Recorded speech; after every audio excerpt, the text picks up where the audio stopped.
সেই মারাত্মক যুদ্ধ ফেরত আসছে তোমার ক্যাম্পাসে। নতুন যোদ্ধাদের সাথে আরো লড়াই এবং আরো উত্তেজনার সাথে বিশাল পুরস্কার মূল্য 30,000 USD। প্যাক করো তোমার গেমিং ব্যাগ, প্রস্তুত করো তোমার বন্ধুদের।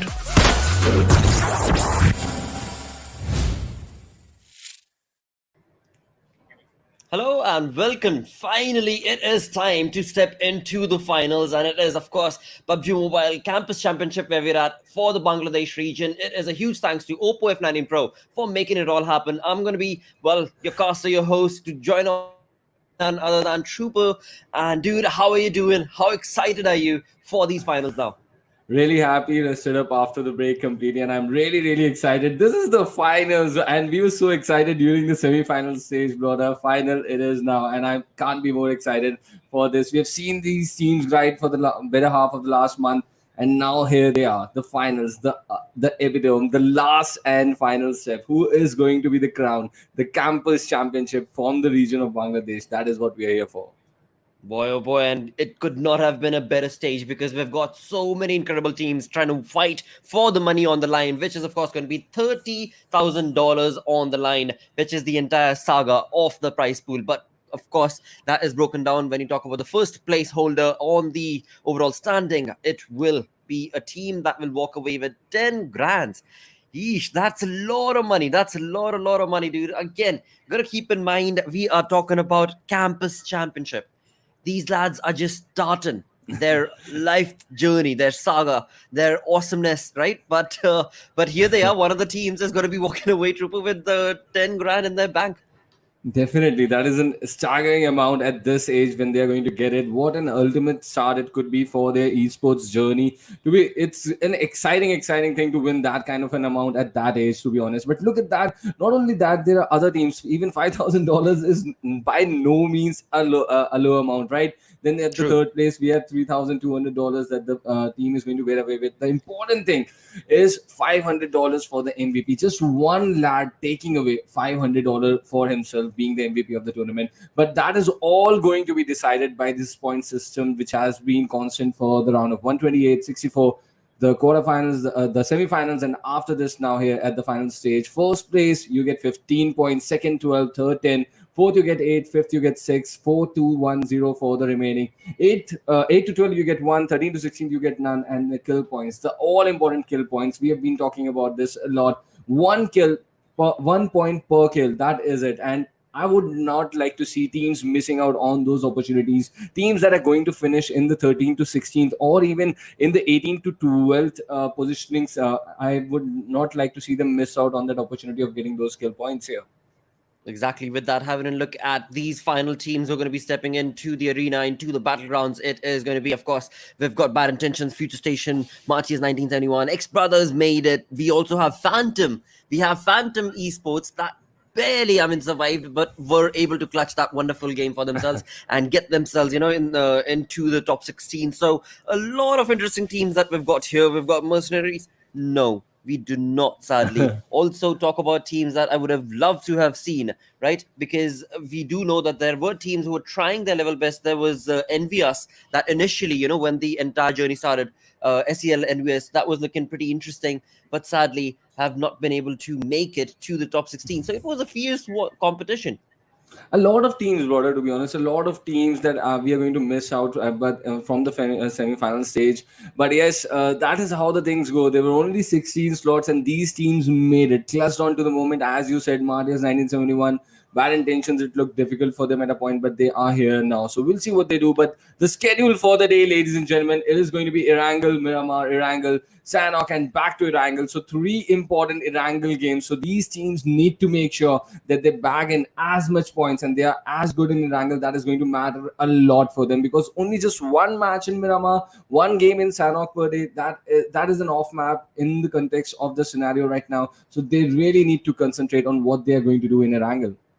Exactly, because after all, when you talk about, 3 Erangel games in a day, when it comes to the grand finals day one itself for the campus championship, you are talking about how dynamic the approach from these teams is going to be, or rather how versatile they are going to actually have to be, because they cannot just jump into the same game with that first arena competition with that same mindset, but move that down towards the viewers. This is where, of course, when it comes to the game of PUBG Mobile, you know for a fact that this is always a saga. It's not only the teams that are playing that will be winning, but the viewers as well. And the wins couldn't have gotten any better, where indeed everybody who's going to be joining in from the servers of South Asia between May 21st to 6th June. So again, those of you who are here on stream, do let your friends know that we've only got 3 days counting today. 3 days remain to get your points working towards you. You need to play a minimum of 20 minutes, maximum of 100 minutes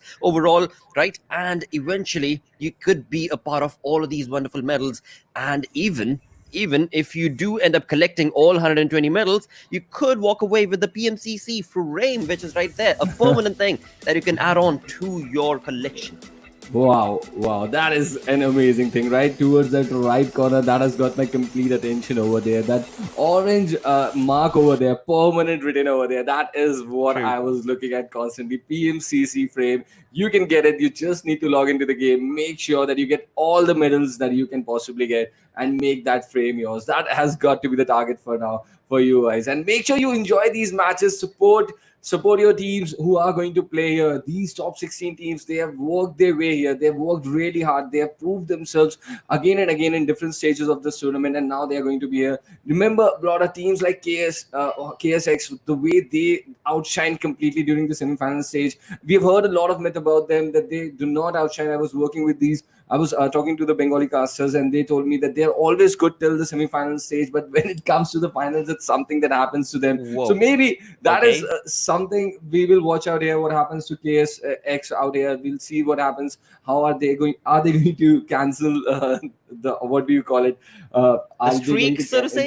the streak, maybe the bad streak for them, maybe. But all the best to KSX, and congratulations for them for topping during the semi-final stage. We have FutureStation that has sort of made a comeback after a very long break in the semi-final stage, right? They were not looking that impressive during the quarterfinals, but during the semi-final, they were almost on top of the chart. So these teams, they are going to like take this show to the next level, the competition to the next level. They most certainly are going to try their level best to do so, and they better showcase that, because again, when you talk about the best of the best teams, we of course do have FutureStation, we also have Venom Legends, right? So when you talk about Venom Legends' final few days gameplay, it did kind of talk about them approaching the game almost taking a backseat, right? We had earlier seen them in the competition itself, in the semi-final itself, that they started off, collected so many wonderful points for themselves, and then they got that lead secured for them, right? After which they just hunkered down, they put on their medals and their coats, and they were like, all right, so we know that we are going to be part of the top 16. Let's just take a chill pill approach. That's what we saw them. Even though when it came down to games that they should have been able to get the chicken dinner, they were not, they were looking pretty comfortable. Don't get me wrong, viewers. They were looking pretty comfortable. They were getting the kills, but they were not their ferociousness that they've showcased. The bitiness that the Venom stings basically with is something that I did see a little bit lacking, but that maybe was just based on the fact that they got that lead confirmed for them. They were going to be part of the finals, and now that they are here, right, now that FutureStation is here, now that 1952 is here, this is where these teams are now going to have to just go back into that aggression and domination streak and just move on along with that force throughout the entire lobby. Because these games, earlier we were talking about just 4 games.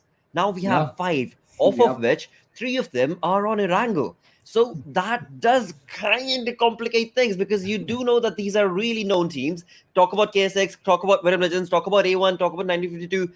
So when it comes to drop locations, right, that's where the versatility, the dynamic approach to the game is going to be putting these teams in the corner. Maybe we shall have to see how the other teams have what sort of an approach are they bringing. Have they done their homework? Because that's another conversation to get into, Trooper, I think.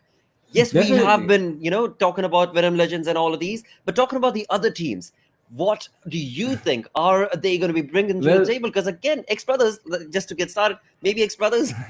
Sure, XBrothers. But it before we get to XBrothers, you picked up two names also there in the list. That was 1952 and A1 Esports. No conversation in Bangladesh region could be complete without these True. two teams, right? So 1952, they had this amazing, dramatic entry into the finals, right? They were almost kind of looking to miss out. They have a very big tournament upcoming just a few weeks from now, and they are preparing for it. And now look at this. We are right away straight into the first game, guys. This is the finals taking off here for the PUBG Mobile Campus Championship Bangladesh 2021. $30,000 on the line, and the playing path of the first match, the all important first game from Milta Power towards the western edge, towards the western beach of Gatka. That is what we see here, completely bisecting the map almost into half. So the teams are going to have a good access to almost all the cities. It's going to be difficult for teams that wants to go towards 70, but we'll find out that pretty soon. Where are these lads going to go? Even Yasnaya is in range. So let's see where the teams are looking to go. Because, daughter, I'll bring this attention to you. I'll bring this fact to your attention that these teams, this lobby of 16 exact, is the first time that they are going to play in all these maps. So there's always that element of surprise. You need to do that homework. Where are the drops that you can go? Because they are played in different groups, but not this exact 16 teams before. That is so true, Trooper. And with that, we've got the first circle coming on along. The first zone has been cut on this first game of the finals in the Bangladesh Region Campus Championship. And it is looking down towards this region, which is going to be, well, Yasnaya looking pretty comfortable. As of now, Rozok looking pretty comfortable. So is Lipovka, and Shelter being the center, with Milta and Milta Power also being part of the circle for now. So that is going to be the approach that is going to work out for so many of these teams, apart from just a few names, few known names actually, because we do have 1952 going back to their known drop location. That's going to be down to the Ferry Pier. And then we did have a couple of more teams that moved on down towards the western side of the map. But overall, it is a good start. It is a decent start, because after all, you did mention it so perfectly that yes, when it comes down to the first game itself, it was the side path that dissected the entire game in from between, the entire map from between, and that is going to be allowing the teams to make that approach. But now we do know it is PUBG Mobile, and every single time when there's a curveball, it is in the name of the circle and the zone. And what do you know? Well, we've got circle asking these teams that moved on down towards the western side to jump and get their rotations already acclimated, because they are going to have to be gunning towards the Milta region maybe, or we'll see exactly where the first circle will push on towards. Now, talking about Infernal Parasites. Now, this team, IPG, this has been a ferocious team. No two ways about it, because the way they approached the games, it was just absolutely phenomenal. They finished on the 12th in the overall when it came down to the semi-final, and thus they are here with 50 placement points and 25 kills is what they got. So every single time we saw this team get into a fight, they were just absolutely decimating the lobby, and they were so very close and consistent as well when it came down to being on the top 3 to the top 5 position. So a contender, most certainly this team is going to be. Another contender is going to be KSX. Now, one thing that we always used to see, but this time around I did not, because I hope that all 64 players are going to be in the lobby, and that's exactly the case. So we don't have any team, that seems to have a backbencher, so to say, to get our day started.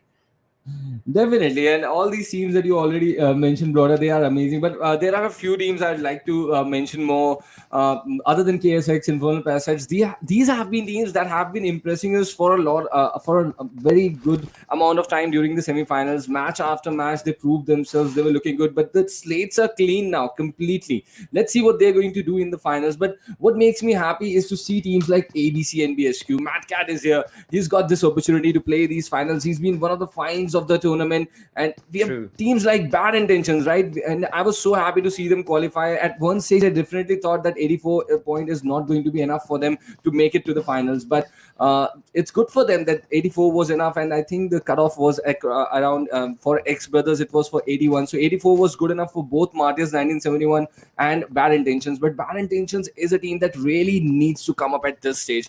These matches are so important for them, because this is the first time I believe they're playing at this level, and they really need to prove themselves, because there have been a lot of talk about them, how good they are, how good they can be, but can you become the heroes? This is where the question is. 1952 won it the last time. They were the champions out of the last They are the defending champions. They're also playing here. So you know the importance of winning in a region, right?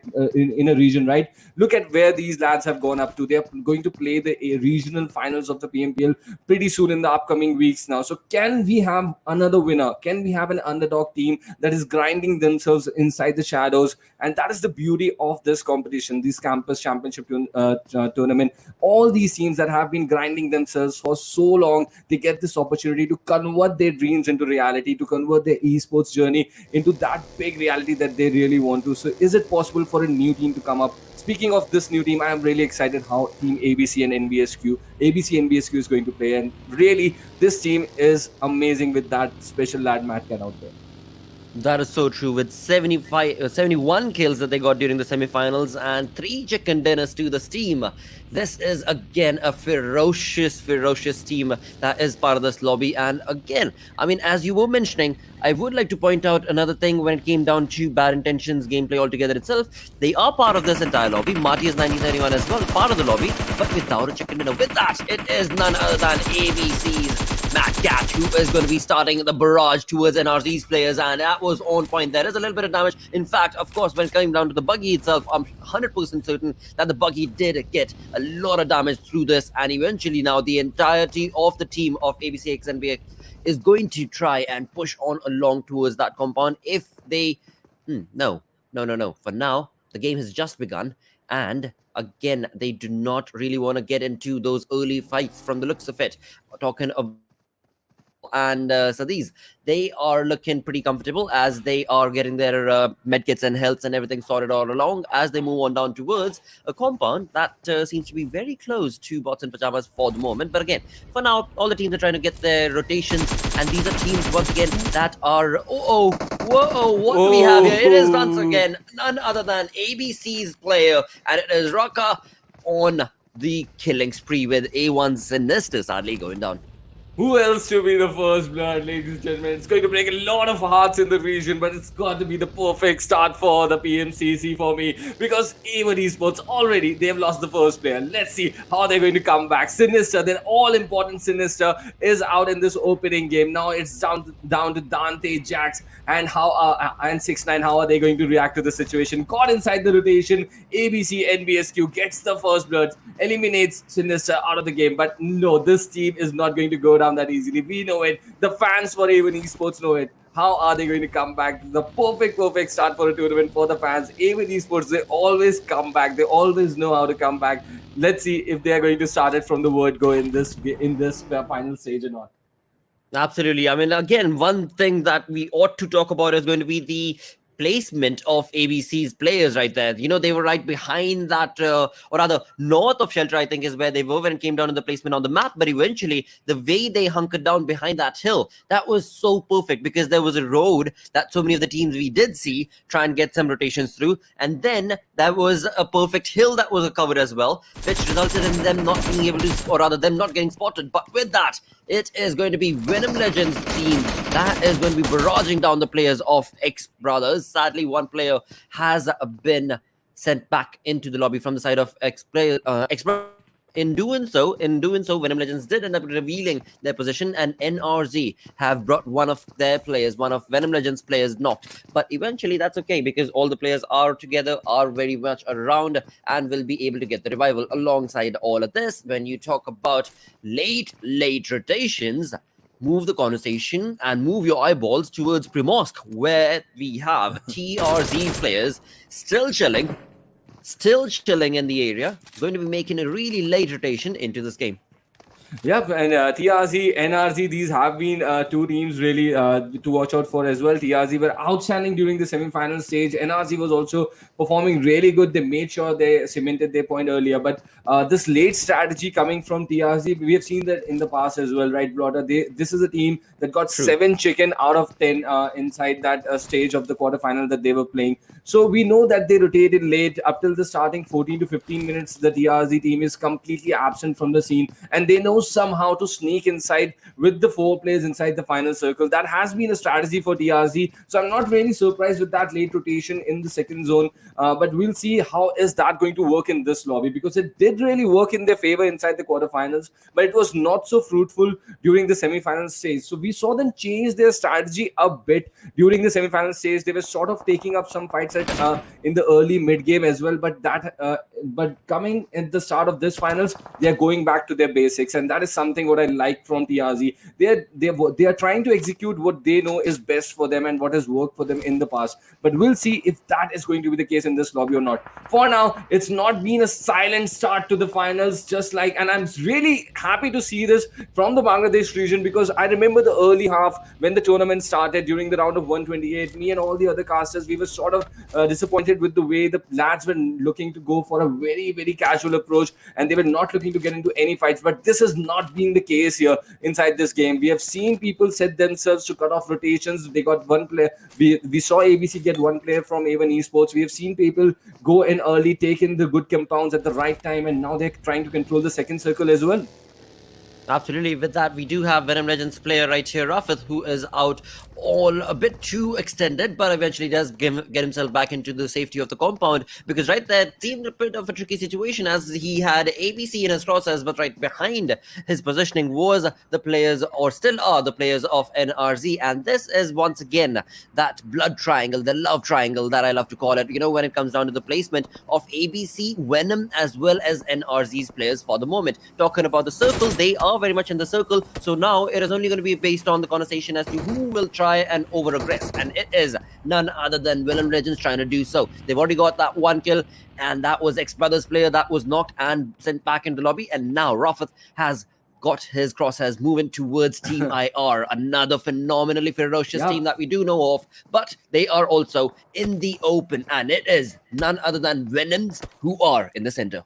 Look at this, Blotter. This is just the second circle closing in. This is the center half of the map. How the teams are placing themselves strategically like a chess game. It's an amazing sight to see coming in from this level of from these teams of Bangladesh. This is the A game coming in, right? These are the best teams of the region, and they are putting it with the game that they are showing right now. All the teams going for the center. That is the meta, how you start an all-important finale game, and that is exactly what I love about these teams. They're doing and executing the correct thing right now. Look at that concentration towards the center. Only TRZ going for the edges. That's their strategy that has worked for them. But this shift of zone, it's almost towards from the side where TRZ is entering, just towards the edge of the potato hill. A1 Esports, all importantly, are going to find themselves towards the center of the zone, and there are a lot of other teams that are finding themselves near the center. They are going to be safe. They do not have to rotate. But some other teams, they're already on their way. Look at Infernal Parasites. They're already on their way towards the next zone. They're inside rotations, and it is going to get interesting from this point onwards. Are there going to be some casualties inside this rotation for the third circle or not? Well, you know for a fact that there will be. That there certainly will be a lot of casualties, a lot of lead being barraged on across. And right here, we do have Exentric players from the looks of it, trying to push on to the players of A1 Esports. And that is going to be a sad state of affair, my mate, because Thunder has been brought down, has been knocked thanks to Jax, and now is going to be able to confirm that kill with a perfect nade. And that is going to hopefully bring him that point that he so very much needs. Now, talking about these players, they do have the center of the circle. That's going to be A1 Esports' positioning and the compound, but eventually there is FutureStation right next to them as well, and that is something that FutureStation will maybe try and push along. That compound is maybe one of those places that they will certainly want to get into. But talking about the kill that we were just mentioning, it is A1 Esports player who was able to confirm that kill, and now they're sitting themselves at a comfortable 2 points, 2 defeats, so that is working for them. Now Exentric, why did you have to push all alone by your lonesome is something that is certainly going to be one of those ouch moments for them for the day. But that's again absolutely fine. It's just start of the day, as it starts off, things are not always going to go in your favor, but that's a-okay. But look at TRZ in the kill feed as they enter into the zone. It is none other than Atomic from TRZ, who seems to be bringing down Thunders and is certainly trying to get those kills in towards him. And I would like to add on to what you said about Exentric Infinity Blotter. At the start of this, at this stage, there are a few nerves that these lads, these are young lads, right? They're overcharged a bit, they're overworked up a bit. They want to do things and they want to execute them, so they become a little optimistic with that as well. So with that move from Exentric Infinity with Thunder going into that compound, I think that was a bit of a mistake that he did. Moving inside any compound without information is not something you would like to do at this stage, and that was not a good result for Exentric Infinity. But luckily for them as well, they have still got 3 lads to play with, but there have been some other casualties as well. Watson Pajamas look to have lost a teammate as well. TRZ has bagged in a point for themselves. So a lot of action that is erupting with this shaping in of the third circle. Now the fourth circle is going to be. So you see a little bit of panic inside. Look at this. This is the third circle. People already making covers with their vehicles. They're looking to hold on to the centers. It's an amazing scene to see. As a gaming enthusiast, I'm just loving how these players are going to go for that textbook style. They want to stay towards the center. They do not want to make rotations towards the end game, but the zone is going to play games with them. Another shift, a slightly center shift, but look at where most of the teams were. Only ABC is going to find themselves inside the zone. On the northern edge, it's going to be FutureStation, but panic for rest of the teams, and that is how you see these teams going to another rotation. They don't want to miss out. They don't want to end up on without having any positioning points, and that is what is making them move so quickly early inside these zones. Absolutely right. Here we come back towards the players of Exentric once again. We did see TRZ's players once again. They were making a really late rotation, but they seem to be gunning down towards the center of the zone. Right here we have Drave bringing in action and domination from the side of FutureStation. So once again, the fights have already begun. No two ways about it, as the conversation moves on along towards the players that are still outside and are trying to gatekeep the teams that are in the zone and outside the zone. This is where the conversation is, where NRZ's players, they are 140 meters away, but they are bringing those leads towards the players of BI. And again, I mean, being on top of the hill, you have smoke, yes, but eventually, this is not the kind of conversation you want to be in. Exactly, but I'm really not happy with what Bad Intentions is doing here, because look at this. The zone has just started closing in, right? There's a lot of time for teams to put pressure on you if you're taking that heighted position. At this point, they could have just tried to settle on under the hill, maybe in some different angle, by creating some space for themselves. And when the zone was really almost like 80% closed in, then they could have come to the height and tried to cut in rotations. There is a good intention. They want to take the height, but you need to realize, but when you're taking an edge, you cannot be at the height when the zone has just started closing in, because the other teams at that point are looking to clear their way. And what better way to clear the way when they have someone at the height? They're going to shoot at you, and that is exactly what is happening with Bad Intentions. They're using a lot of utility out there, using up a lot of smokes to survive, and which is not good for them, because they need these utilities in the end game as well. But right now, coming back to the northern edge, where a lot of action is developing, where most of the teams are clustering in. MARTYRS 1971 is there. We see FutureStation holding up inside those ditches for a very long time. Let's see how they are going to pose up and how. But look at that, exactly. They were holding up for so long. Now Infernal Parasites, they got hold of Evil Eye. He has been eliminated from the game. But MARTYRS 1971 also coming in with the third party, hurting them. So a lot of action developing over these northern sides of the zone right now. Well, there is a lot of kills being circulated all across the lobby as of now, but we still do have all 16 teams alive, even though there might be one player. Caster's kills coming right in, as we do have bad intention and their bad placement ruining their positioning. They are the 15th, or rather, my apologies, 16th to be sent back into the lobby, and well, I don't think they even got that point, sadly, but move the conversation into the game itself, where we have this perfect placement from Venom Legends, and it is against none other than Team IR. A lot of nades being circulated between these two teams. The only thing separating them is the McLaren for now. That amazing McLaren, that amazing ride. And IR is also a team to watch out for, Blood. I remember when we ended the semi-final stage, these were the two teams I was most excited about. IR, the way they completed and their matches in the semi-finals, and look how closely they're playing together as a team, deploying necessary smokes and utilities. And this is an all-important fight, because this is none other than Venom Legends, one of the strongholds from the region, hurting them. Look at that brilliant knock, that beautiful use of the BP gun from Steel Shot. He's still the long range first, and that has That is so important. We see that as a voice command as well inside the game. But now IR making their move, closing in, switching to the FPP mode, going through the smoke, trying to hurt Venom Legends. Steel shot is down there, but another player of IR goes down. This is not looking for Venom Legends, and they have been eliminated by Team R on the 15th position with just 1 kill on their name. Ouch moment coming in for the side of Venom Legends again. I mean, as you brought this conversation down towards the zone itself, right? The zone is the one that always does bring in curveballs, and it is not looking too good for so many of these teams, as they all have been pushed out into the open. And being out of the open, you know for a fact, is not the conversation you want to be able to be a part of, especially when it comes to the late game moments. Now, move the conversation towards XBrothers. We did see them losing 1 player, but the conversation in the kill feed is still continuing on along, because the teams are just bringing in thunder. Talk about Team IR. They've got so many kills right now. TRZ White Cat bringing in a lot of kills for themselves as well. And this is Team IR's Cube that we see, who is just running for it, who is gunning for it and trying to find himself a decent placement. But the circle is in the open. This is going to be really difficult for them to find themselves a decent round, and that is exactly where Cube of IR will be knocked and maybe even sent back to the lobby, because A1 Esports' players have exact location of where the players are. But A1 Esports themselves are in a bit of a array, because they've got a fight on the other tangent being taken, which is 1952. Boy, oh boy, a lot of knocks coming in too. And in FutureStation eliminated from the game at this point, something we did not expect. An early elimination. Venom Legends out of the game, FutureStation out of the game.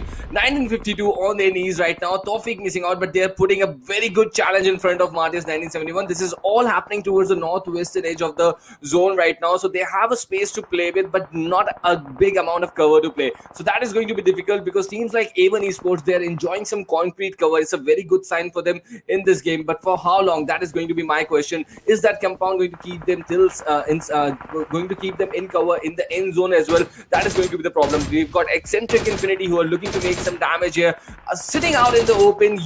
Everywhere you look, any side, these teams are holding up and playing these maps, these terrains so beautifully. They have picked up the right cover. All the right spots have already been taken, and look at the mini map out there. Look what madness and chaos is happening over there inside that top right corner mini map. 11 teams, 32 players making a hell out of them, killing the hell out of each other. Absolutely. When you talk about A1 Esports, they are just again and again in that kill feed as they move themselves with 7 kills. They've lost 1 player, they've got 1 player knocked, but eventually the positioning of theirs in that compound is working so perfectly for them. But as this conversation and this fight moves on along, Exentric right here are trying to take some fights, are trying to bring in a bit of lead barrage towards Phantom's players, and they have been able to get a few knocks. Just trying to get that confirmed. That is going to be Radul from this side with a mini, looking pretty comfortable, bringing in a perfectly controlled push right on along, but will he be able to get those kills? For now, it is MARTYRS 1971 with the kill department. 3 kills to them. They've got 2 players remaining for now. They are in the zone, looking pretty ferocious. They also have their crosshairs set up towards the side of Phantom. So Phantom, again and again, from the 2 different angles that we just saw, are in the crosshairs of at least 2 teams to 3 teams. They've got smokes, but for how long? How long is Phantom going to be able to keep themselves up with that sort of an approach? Because the circle is not allowing them a perfect placement as of now. Talking about MARTYRS, pretty much the same conversation. They do have the cover of these buggies and the smoke, but how will that fight go on along? And in all of the fight, there is ABC all alive right here with 6 kills. Pressure on Phantom Esports. They are doing a heal battle at the 11th position right now. 10 teams remaining, and they were doing a heal battle. At that point, 11 were remaining. So that tells you the pressure situation. Coming back towards the edge. This is the northern shift of the zone. And look at this. ABC just outside the edge, trying to clear the space inside the zone, trying to make a way sort of for themselves. Holding up to this track. Mad Cat on his way. TRZ. Oh, he goes down. Mad Cat is not going to forget this. But 1952 is eliminated in the 9th spot during this game. Raka is coming back from behind, and that is going to be the end for TRZ as well. They have been eliminated. Is Mad Cat going to get the revive in time? That is going to be the question for them now, because the blue zone is arriving. I don't think they should risk reviving him now, and they should sort of concentrate towards going towards the zone. He's going to become a casualty, but they already have got 8 kills in their name. This is ABCxNBSQ. They're looking to make the difference. Charge from the front, right from the word go in this first game of Erangel. They most certainly are, and right here we do have Raka, who was trying to make that rotation, but eventually it is none other than an Aussies player Skull who's going to be able to bring him down, and eventually in that resulting has led down to so many teams being knocked. It is no joke right here, ladies and gentlemen, as we get into this game's final few moments. It is 4 teams remaining. A1 Esports with 3 lads still all alive, 10 kills to that team. Exentric has all 3 players still surviving as they made that rotation. They do lose that 1 player to A1 Esports, but eventually it seems like their placement, their grid is right now being contested because we've got KSX right next to them. We've got A1 Esports that is just bringing down a lot of barrage. This is not looking too good. But amongst all of this, MARTYRS player are just slowly sneaking across the grass. They are not giving away a lot of information, and it is FT who seems to have given away a little bit of his information towards the side of Zizo, and Zizo knows exactly what to expect from that side, from that exact region that he's looking on towards. But boy, oh boy, I mean, A1 Esports, the way this team has played there, they did have Sinister go down, the first lad, in the entire game. First kill, first blood. But now, as we move into the final moments, A1 Esports is just not wanting to stop as they bring on some more lead and barrage towards the players of KSX, and 11 kills to that team.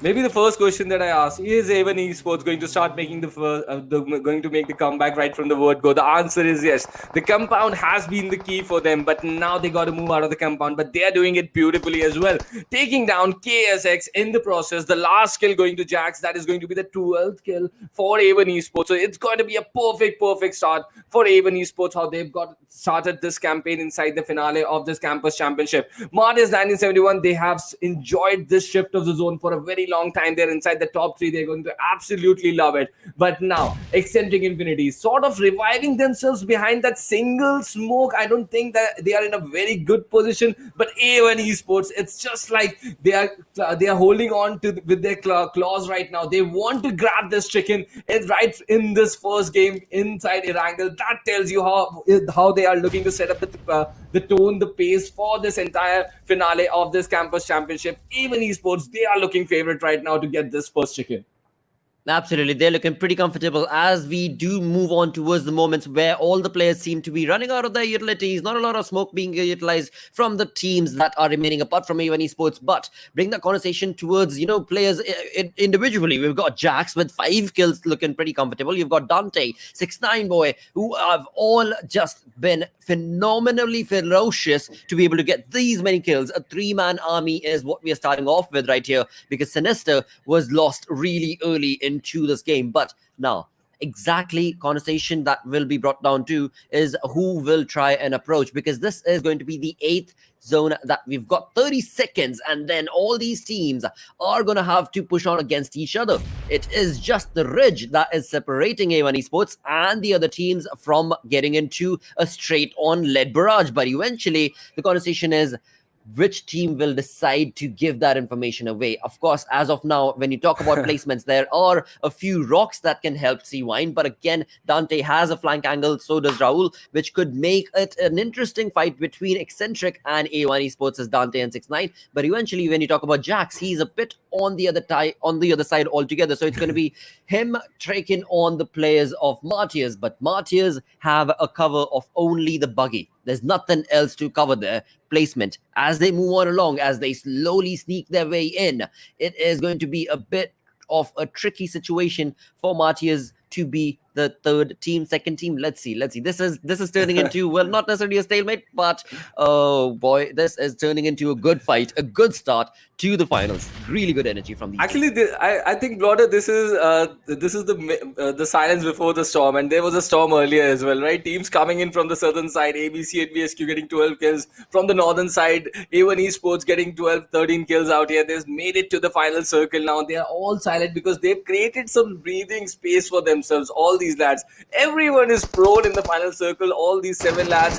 A1 Esports has got the number out here. Let's see. But look at that. MARTYRS Hitman. He's been spotted. Exentric Infinity trying to make the difference, but that is going to give the important clues to Dante. He's going to capitalize over them, but Jax has been eliminated here. He's been knocked down, but as we see, one more elimination coming in. Exentric Infinity moved down. The last player from MARTYRS is the only difference, but 6ix9ine is going to complete the proceedings, and he's going to go away with this chicken chicken dinner in the opening game in the PUBG Mobile Campus Championship Bangladesh 2021. The opening game goes to A1 Esports with 29 points. 14 kills? Seriously, 14 kills is what this team walked away with. Absolutely ferociously phenomenal start for the side of A1 Esports' players. And eventually, I'm sure they're going to be really happy with this energy that they've got working in their favor. But as you talk about the other teams, oh boy, it was nothing but the zone that took away the other teams. It was so in the open, and that resulted in so many of the teams being knocked as they took on those fights. Look at the damage, brother. 2-3-1-2, and that is without Sinister, right? Sinister got eliminated without any kill, and it's really amazing. And I feel so happy with Dante becoming the MVP for the team and at this stage, right? Because he really needed this. This confidence booster is something that was so important for this lad. All the fans know this, that he's been struggling with the form lately, but now at this point, when it mattered the most, when it mattered to announce that he's there for his team, we lost Sinister in the opening game, but no, we are not going to play the finale from this region as an underdog. That is the statement that has come out from A1 Esports. 923 is the damage, 5 is the kills, and he's held his teammate with 3 more kills. Assist 3. He's led his team beautifully inside the final circle for an amazing opening chicken win. Wow, I mean, this is just, talking about statements, Trooper. This team has created a statement. It is the hashtag that we can see on their shirts right there, and it is none other than Be the One, Be A1. 3 lads that they had, 3-man army, 3-man squad in this entire game is what A1 Esports pretty much played with, as they lost their 4th member real early on into the game, and all 3 members have moved into the list of top players. Wow, that's an amazing sight for any fan, right? From your region, even if you're not an A1 fan, you would love any team to do. If you're a neutral, you would love that your team is a team from your region is doing so good, right? They lost their player. That was the first blood. That is how this whole entire final finale started. They lost their IGL. But these 3 lads, they made sure that they do not miss out on this opportunity and get as many points as they can. 29 is the number. They did not allow any other team to get to that 20 mark. Where is ABCxNBSQ? They got 8 kills. Okay, 4 were the points, placement points, and then we had a total 12 points for ABCxNBSQ. But the good thing, the important thing, look at that, brother.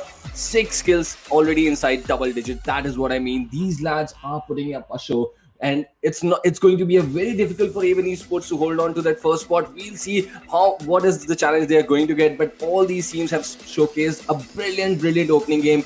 A little disappointed with bad intentions, with the kind of mistake they did for a finale. That was really not something I expected out of them. But apart from them, all the other teams, they put up a good show here.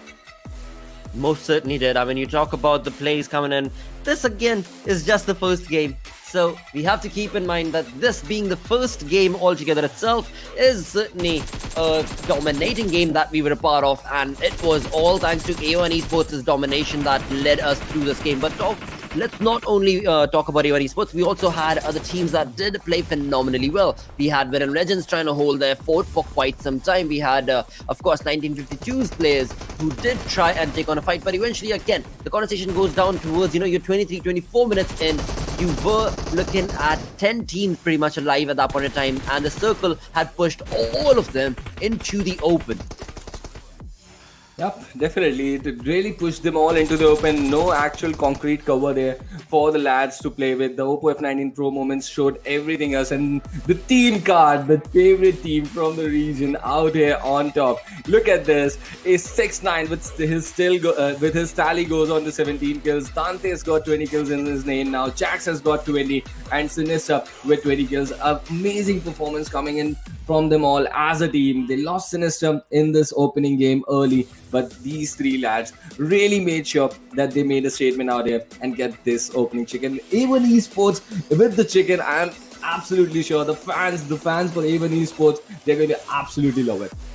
Most certainly. I mean, couldn't have expected or asked for a better game for the start of the finals in the Bangladesh region campus championship. This is working towards, of course, the $30,000 prize pool, but this being just the start. And again, every single day we've got 5 games. So we're done with the first game, but we've got 4 more games remaining, and you never know. You never know. You know, the other 4 games could very well take the glory away from this team down towards the other side, and that's how the entire storyline continues on when you talk about how close the fights can be, how close those point structure can be when it brings it down towards the kill department, when it comes down to the placement points. But boy, oh boy, I mean, again, couldn't have been a better start, a better energy, a better steam rolling for this team of A1 Esports. I absolutely loved it, and there's just no way you cannot love this kind of a start for a tournament, right? A1 Esports, a team losing out there, Erangel out in the open, then ABC taking a show with them, some mistakes that were happened. The teams were looking good, they were looking to get to the zone, the important points early.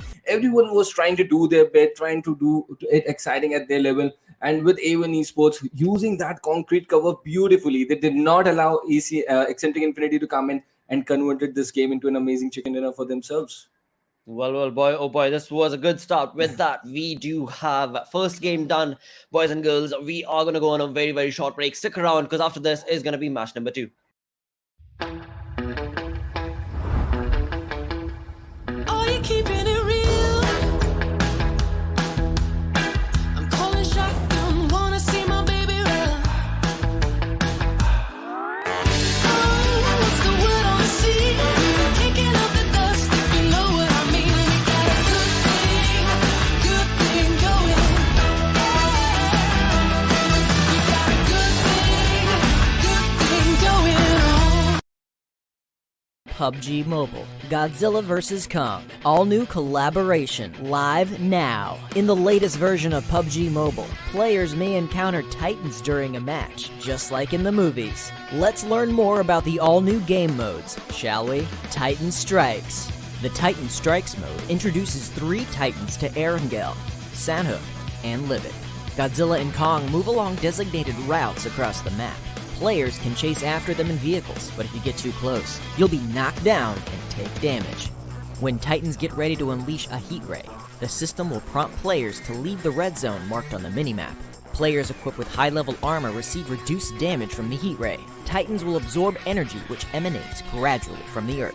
Once the energy reaches a certain threshold, Titans release it and create Titan crystals around them. Different types of Titan crystals provide different effects. Erangel's blue Titan crystals are special throwable items that players can equip. They knock back and burn enemies who are behind cover. Sanhok's gold Titan crystals enhance players' abilities, making you run faster and jump higher. Livik's red Titan crystals give players the ability to detect enemies nearby for a brief period of time. These enhancement items give players an edge in battle. Use them and bring the chicken dinner home. With the help of Titan crystals, players have even more unique tactics to achieve victory. Godzilla and Kong roam Erangel and Sanhok respectively, and players may bump into them on Spawn Island. Players can preview the Titan's route on the minimap, along with Apex Cybernetics, and low, mid, and high-level monster settlements. Apex Cybernetics are scattered along the Titan's route, which contains many valuable supplies. However, players can only enter the facility after a Titan has destroyed the base. Players that arrive early will not be able to get into the highly fortified Apex camp. At the same time, defeating different monster settlements rewards good supplies. Monster settlements are mainly occupied by lizards and crabs. Players can use a diversion to divide and conquer. The monsters are big, so using a shotgun at close range can deal huge damage. Players must also be wary of the Titan's attacks. Although they're not hostile towards players, they get irritated when there's too many players around. The Titan on Livik has unique electromagnetic abilities that affect the blue zone and cause it to shift every once in a while. Now, players must pay constant attention to the new play zones and transfer immediately when they begin to shrink, as to ensure they're not swallowed by the blue zone. Furthermore, Mechagodzilla periodically scans an area of the safe zone and marks the locations of everyone in the area on the minimap. This urges players to transfer or engage their enemies. Players must be extra careful.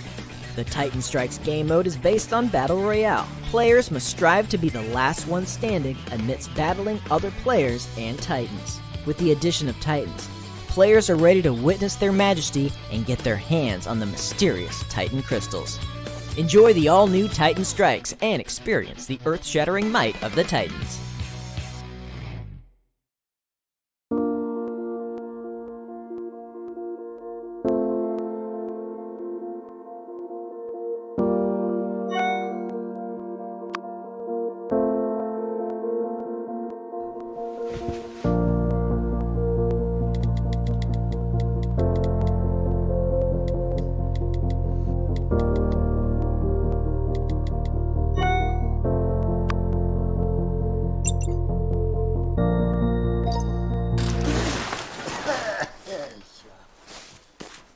ahead.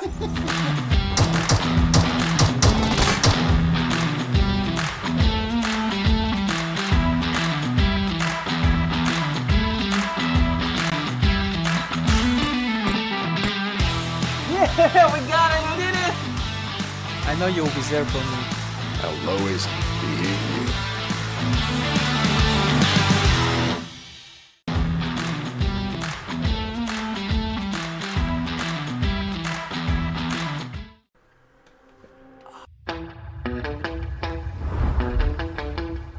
Are you keeping it real? I'm calling shotgun, wanna see my baby run. Oh, what's the word on the sea? Kicking up the dust, if you know what I mean. We got a good thing going. We got a good thing going on.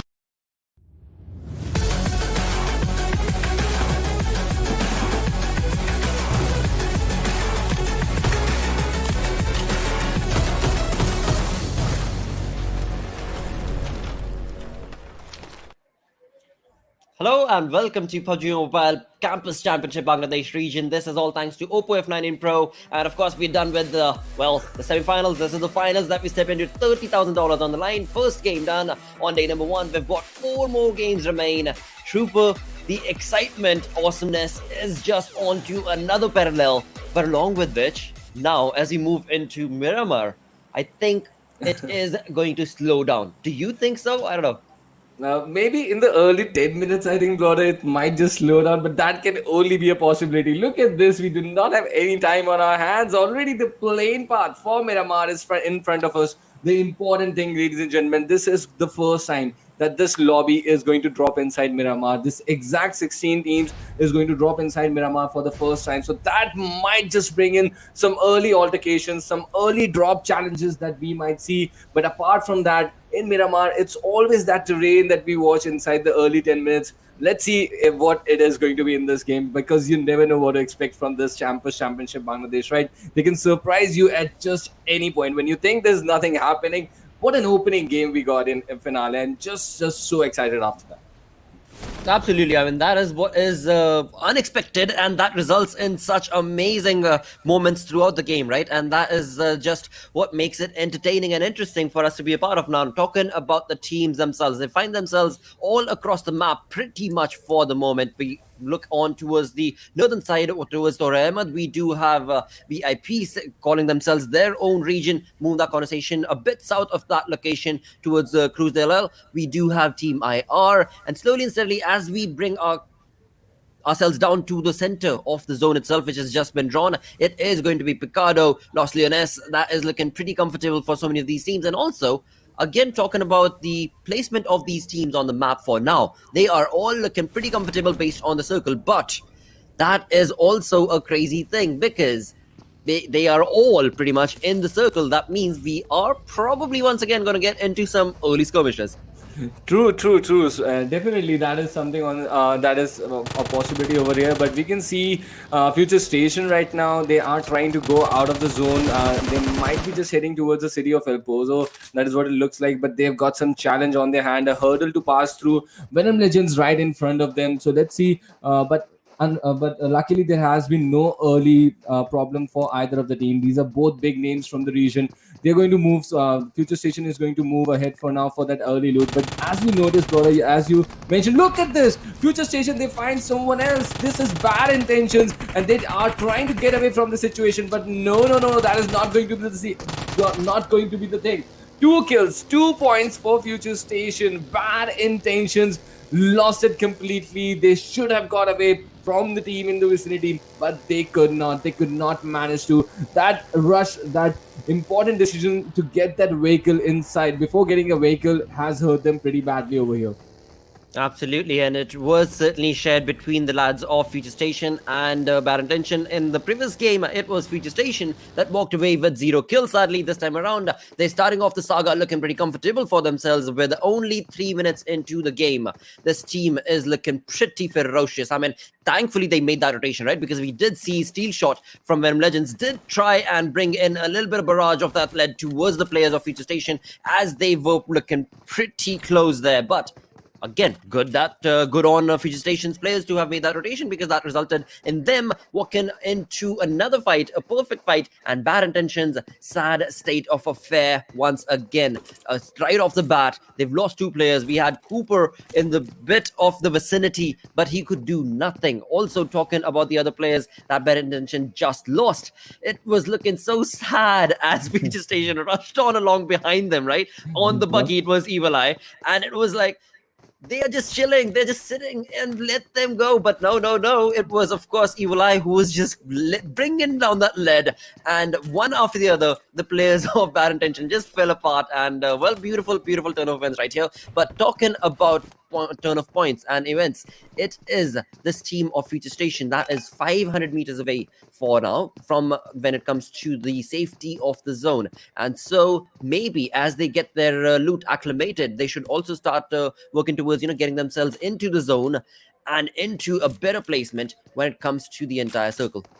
So that has been the scene for FutureStation. They are just 500 meters away from the zone, but that is the decision they have taken, right? And there is a fact that we also need to recognize at this point, that out of the 16, 14 teams were already inside the zone where they jumped in when the first circle was formed. Just 2 teams towards the northern side, towards the northeastern side, those were outside the zone. So already teams are going to rush in towards that important centrish positions. They are going to look after them. They're going to take those positions early. So that is a risk for all these lads. But considering Miramar, I think with those circle shifts that are going to come in, I think it's not a very bad trade for FutureStation at this point of the game. Coming back towards Los Leonos, where we can see the lads of Infernal Parasites, it was not a very big opening game for these lads, just the way we were expecting this team to perform in an opening game. That was not there. But that is a sad end for the vehicle. I'm really like in Miramar, a vehicle mishappening is just around the corner. It might just happen at any point. And what were we expecting, right? A silent 10 minutes inside Miramar, but that has certainly not been the case for Bad Intentions. Just, I want to talk about how Bad Intentions should actually go for from this point, right? They did not, they made a huge mistake inside Erangel in an opening game. In the second game, they lost players due to this early fight without any guns that they could get their hands on. So at this point, I really need to think that Bad Intentions, they really should get back to their basics. At this point, they cannot mistake to go down to that chart, to that 16, 14, 15 position, because it's an underdog team that is coming up. They really need to put themselves under that cushion that they do not put in the end of some pressure. Yes. I'm sorry, but it certainly seemed like IPG's players are trying to get that hill covered, right? First, they had the Mirado. They tried to go on a very, very slant angle, lost the Mirado, and now they've got a van. Now they've got the van, and they're trying to understand the physics of the game on this map as they try and just cover that small little slant on next to that compound. It's hilarious, absolutely hilarious, where they've lost one vehicle. They're like, oi, how about you, the next lag, come on down here, we ought to check what's happening on this hill, dude. I just lost my Mirado. That's absolutely impossible. I want to understand this before I move on into the game. Just comical, absolute comical saga that is being placed right here. But move that conversation towards the game itself. We have Venom Legends on our screens right here, and they are again trying to get themselves into a better place. Now, this is a conversation that me and you, Trooper, have had many times when it comes to the amount of vehicles that you should have on Miramar, right? Because it is, again, something that I think both of us agree on, that the more vehicles that a team has, the better their positioning and placement could very well be.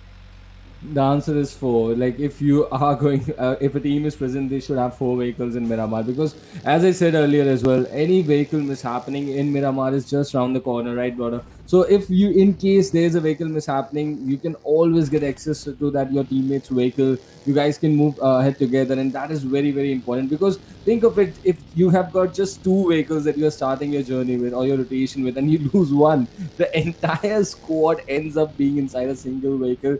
Only if that vehicle can occupy four guys, right? So it is a pretty important thing inside Miramar to go ahead and carry. Every player should be responsible for the gas cans, for the vehicle health and everything. They should be responsible, and that is what you expect out of these professional players at this level, that they do not make any mistake. But yes, let us look at this overall standing also in front of us. So a quick look at which of the teams are actually missing out at this point in the overall standings. 1952 below that top 10 mark, FutureStation, Venom Legends, XBrothers. So some really, really big names right now after this opening game that did not do in the good in the opening game. So they have put themselves under a bit of pressure, but not really big one. You have got a lot of games to make a comeback. But I always say this, that inside these sort of a tournaments where you have limited number of matches, you really need a big opening. And that is exactly what teams like ABC have done for themselves.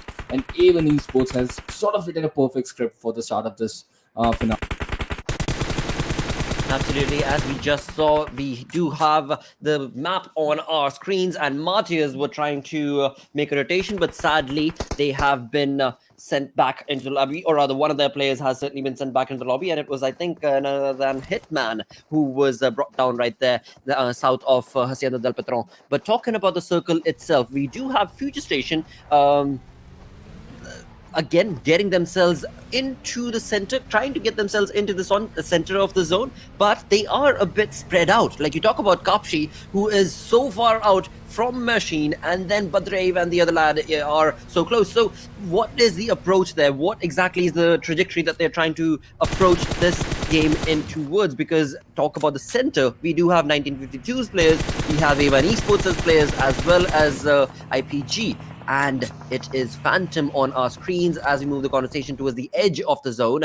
And Phantom right now is certainly trying to gatekeep the edge of the zone from so many teams, which is looking real good, as we do see Iron Man move that conversation towards the 1971 players, and Martyrs not looking good. Again, like we were discussing earlier, Marty has just lost a Hitman as well, and now eventually all four players, as they try to make that rotation, have been sent back into the lobby, and it is, I think, none other than Phantom that we need to thank, because it is looking like Phantom has all the 4 kills, and this is exactly the area that Marty has lost their players.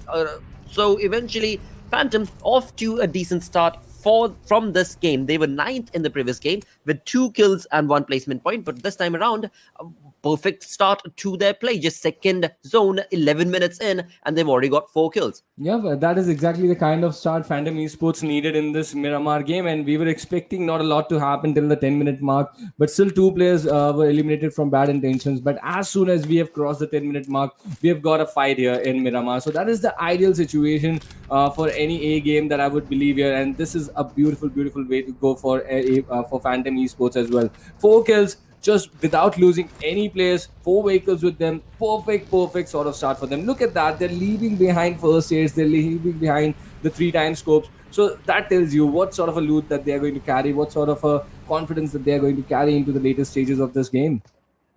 Absolutely, and bring that conversation towards another team that was dominating the previous lobby. It was none other than ABC's players, and right here it is Mad Cat. Now, Mad Cat, you have spoken about so many times as well. When it comes to the lad, he is so very good with those barrages. He's so very good with eyeing out players and, you know, being that critical component for the team to be able to get the information and then bring in the aggression as well, and all of it on point, in time, real precise, really swift, thus making him a really good contender in towards these games. But eventually, it is not just a single player game. You do need to have a team, and that too is working in favor of Mad Cat, because ABC's lads, they are, all of them, they are on point. But now we shall have to see how on point is that aggression going to be, as we do find this team of ABC right west of Los Leones, but right behind them is going to be Venom Legends approaching that situation, and the players of FutureStation as well, and all of them are going to try and get into the zone.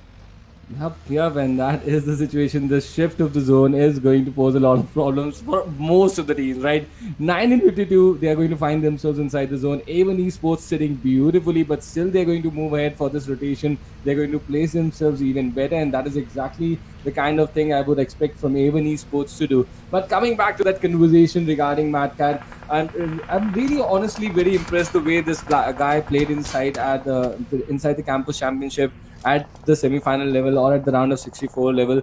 But I think that adds a pressure onto him, right? You need to convert and get that MVP because you've been an excellent player. There have been people talking about you. I've been talking quite a lot about him, but you need to convert it when it matters the most, and that is the MVP, that $500 mark. If you're going to make it, that is what is going to make you a great player, because there are a lot of good players inside the lobby. They've also impressed us, but Mad Cat, if he can convert it officially with that MVP, with that $500, that is when it is going to be an amazing thing for Ouch. me and for the fans as well. Ouch, ouch, I'm not liking this, mate. We were talking about Mad Cat, and here he is. Steel Shot seems to have found him, and what an end to the lad. Sad turn of events indeed, but eventually it is Steel Shot that is on point with that rotation and bringing in that domination towards the player. But bring that conversation once again towards how these moments turn out to be, right? Because after all, it is Venom Legends right now that was able to walk away from that situation, but you never know.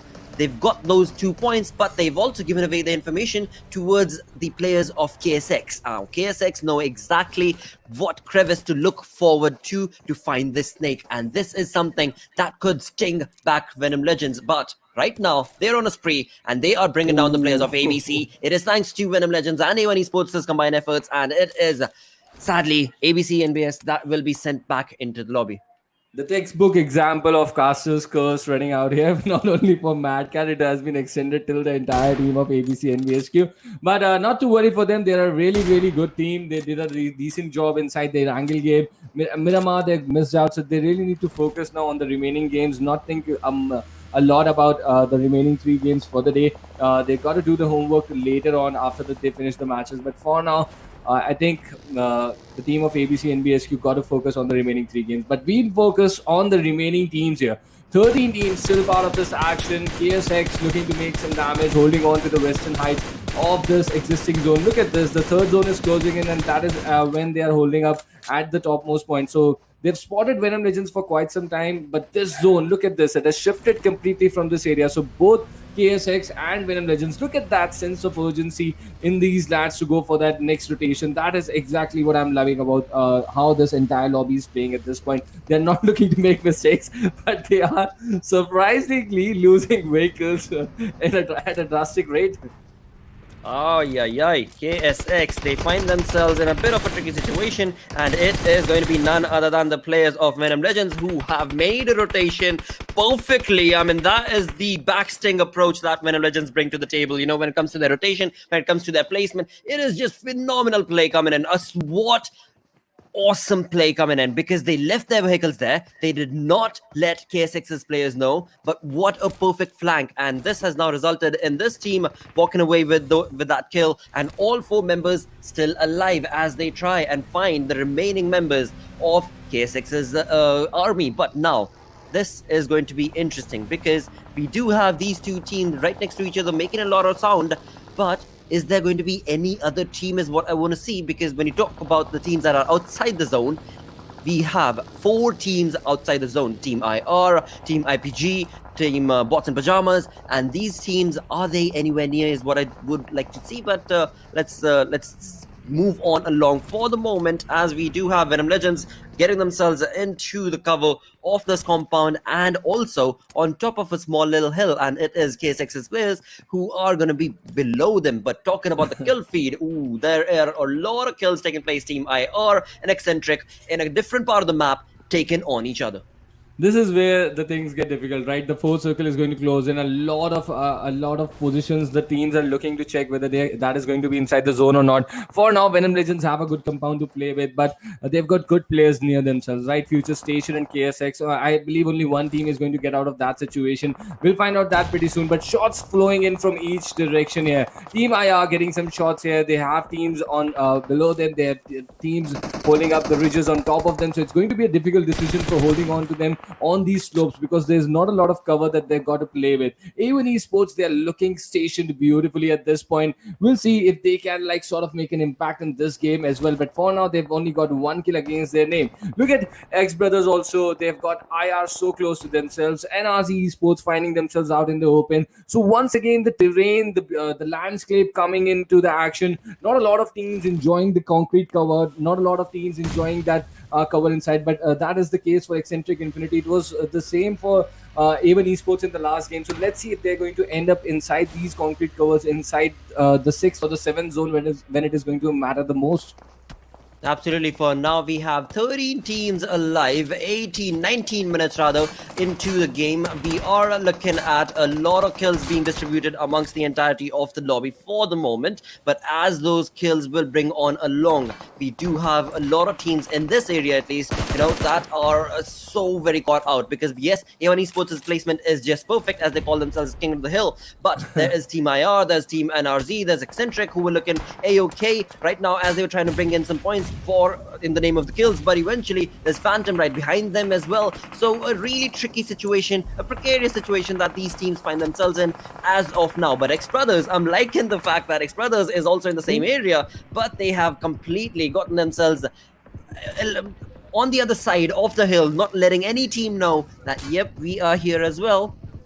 The NRZ sandwich has been made blotter by IR and by that other teams right next to them. There's two teams, absolute XBrothers, yes. NRZ got eliminated by XBrothers and IR there. They have been sandwiched beautifully on those slopes, not allowed to survive there. They deployed a lot of smokes. They tried to survive, but that has not been the case. Now, Shoikat gets caught out in the open. He's trying to make that run for the zone. He's been stopped in his strides and eliminated. He's been punished by Phantom Esports out there. And look at this, KXAX falling down to FutureStation. That was an inevitable fight between those two teams, and only one team could have gone out of there, and that is exactly what has been the case. FutureStation eliminating KSX. Just that is a really good start and a good news for all the FutureStation fans out there. But coming back to the situation of Exentric Infinity, Thunder, he was the first guy to get eliminated from his team. The other three lads did a fantastic job and took their team to the final circles, but that is not going to be the scene for Thunder. Eliminated in the 10th spot here. 3 kills for Exentric Infinity in this game. Wow, this is turned into quite a saga right here, as we've now been brought down to 9 teams alive. It is XBrothers who want to take on the positioning of A1 Esports, and Dante as well as King prepare their nades, but eventually it is going to be Dante who was at the receiving end and is going to probably get knocked. Yes, he will. It is King who did bring himself out a bit too much and now has resulted into the crosshairs of Team IR's Frago. He does have a brother right next to him, but will that position be naded from the side of Team IR as they get themselves into the comfort of the circle? As of now, it is Venom Legends leading with 7 kills in this entire lobby. Beautiful turn of events because they still have all 4 members alive. 1952 is also on top of the hill, or rather on the other side of the hill, but have been so very quiet. I mean, the circle has worked in their favor and now has resulted in all the fights coming to them. They better get some fights for themselves now. They better get some kills for themselves as well, because right here it is Venom that is singing everybody in the lobby and looking pretty determined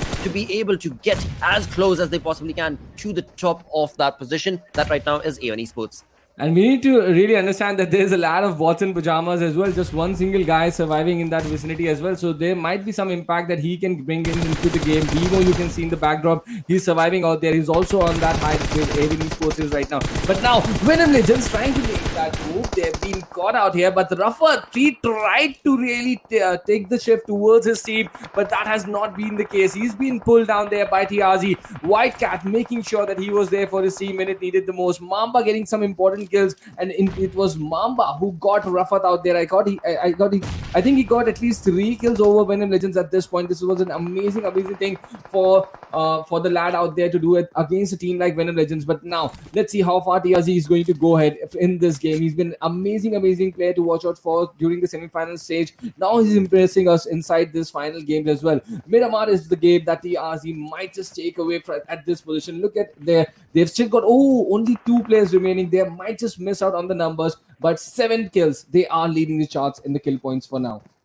Absolutely loved that push coming in from the side of TRZ's players. I mean, just perfect baiting coming in from them as well as they take on Venom Legends, right? Because we did see Steel Shot and the other lad who were working on down towards the right-hand side of that wall as it was smoked. But that smoke itself was a bait from the players of TRZ because two players did walk out of that perfect smoke, but eventually two other players were on a flank angle and came in behind the players of Venom Legends, and both of them were insta kills, no problem at all for the side of this team. But eventually that did result in them being caught off guard from other teams and has now got only two players alive, and that's going to be Mamba and Atomic. But that's okay, they've got the points that is working for them. Move that conversation towards the side of A1 Esports, who's been pretty quiet, really quiet, but the circle's been working in their favor, and now is when we see them bring in that action. It is going to be Team IR who is going to be in the crosshairs of 6ix9ine, as he does not want to stop. He is, well, I was just going to say he's on the king of the hill situation, but I guess not for long, because XBrothers seem to have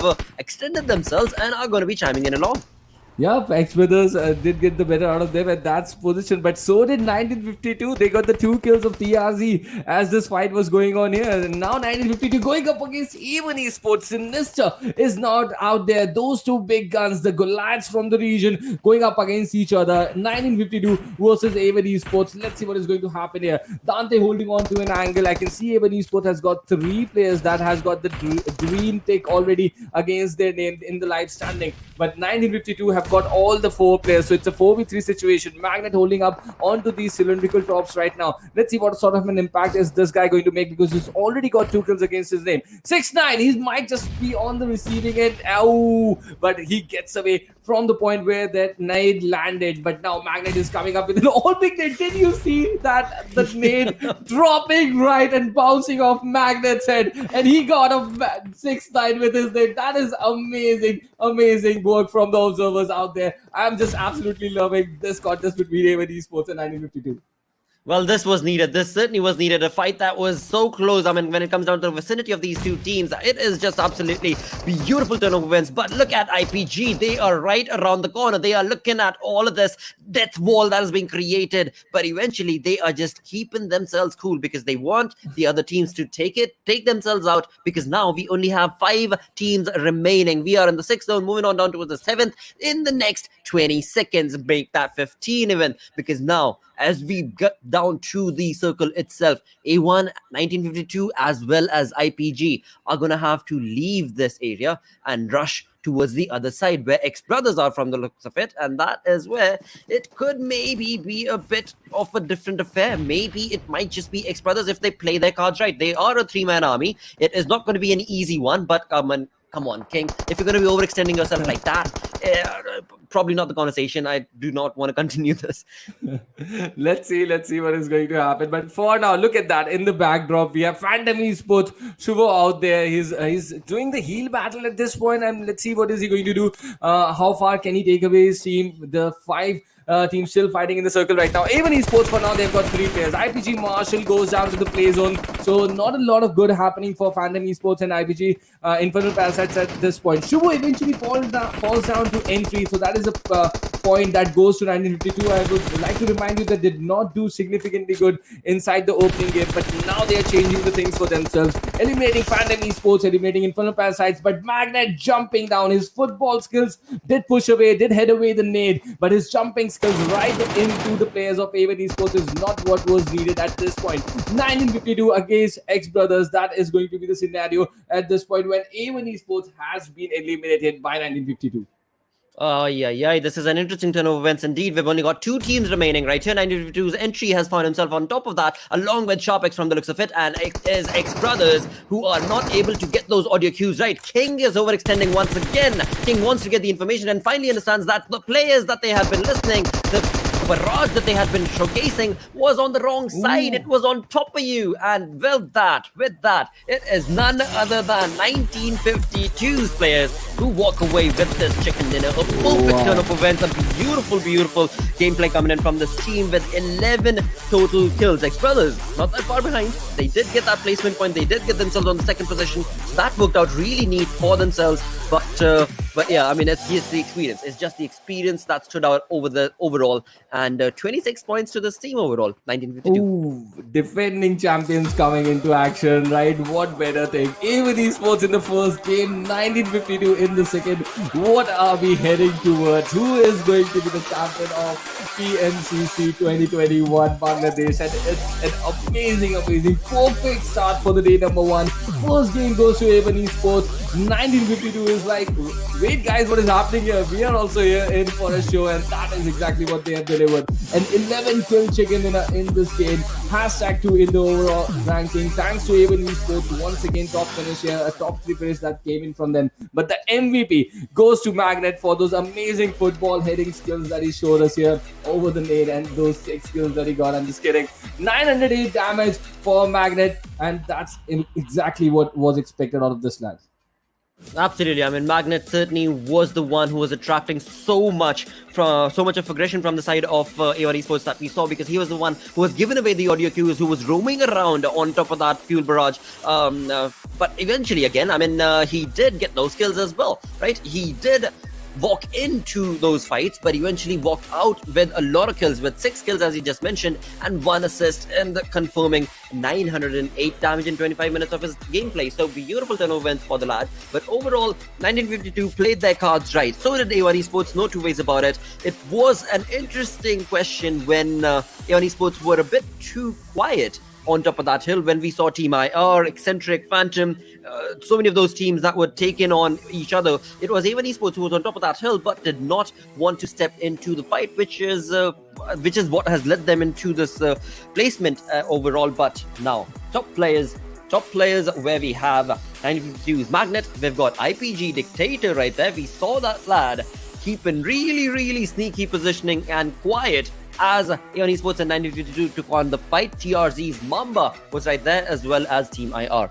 It's amazing how these lads pull this off, right? 1952, I thought it was a mistake from Magnet jumping in between the players of A1 Esports, but that was the communication coming in from the team, right? He jumped and his other team members just followed in, and A1 Esports, they were encircled from multiple angles and they had no response to that. They got the knock over Magnet for sure, but they did not have the answer to the nets that were barraged towards by the players or by the other teammates of Magnet, and that is how A1 Esports got eliminated. FutureStation still not making it to the first phase, Blotter here. What do you think? What is going wrong? KSX missing out. ABCxNBSQ missing out in Miramar. They are not going to be happy about this.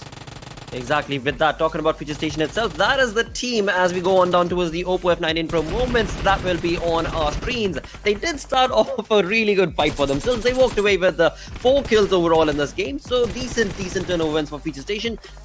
Again, that conversation can be brought down towards KSX as well.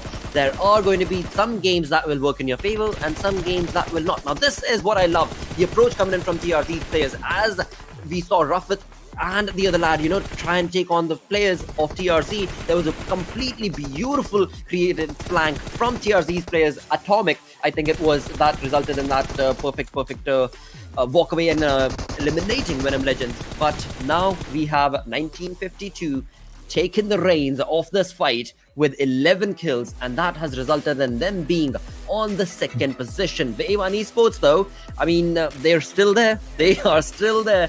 They did walk away with a lot of kills this time around as well, and have created a massive lead in terms of the overall placement as of now. But Exentric, Phantom, they're all trying. So you got 1st position, 2nd position, and then all the rest of them, they're so very close. Yep, and on the 2nd page, Infernal Parasites, ABC, Venom Legends, not something I expected. Look at where FutureStation are right now. Bad intentions, just 1 point out of the 2 games. Guys, you really need to go back to your basics. That is the only thing I can say it right now. Make sure you go there to the final circles. This is an opportunity you do not want to miss out on by trying something new at this stage. So please, I want to see you rise. So just go back to your basics and do what has been working out for you. Team card is up here for 1952. They've got this 2nd chicken. They've got this 1st chicken in the 2nd game right now. Magnet leading from the front. The kills per match for Magnet. Look at that. I haven't seen that high number for any other lad so far. 3 kills per match for Magnet. So he's just doing an amazing job out here.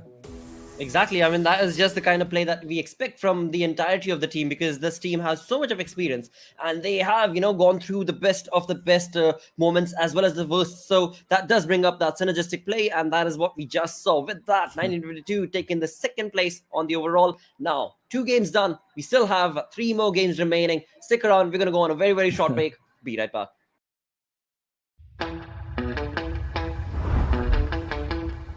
Are you keeping it real? I'm calling shotgun, wanna see my baby run. Oh, what's the word on the sea? Taking off the dust, if you know what I mean. We got a good thing going. We got a good thing going on.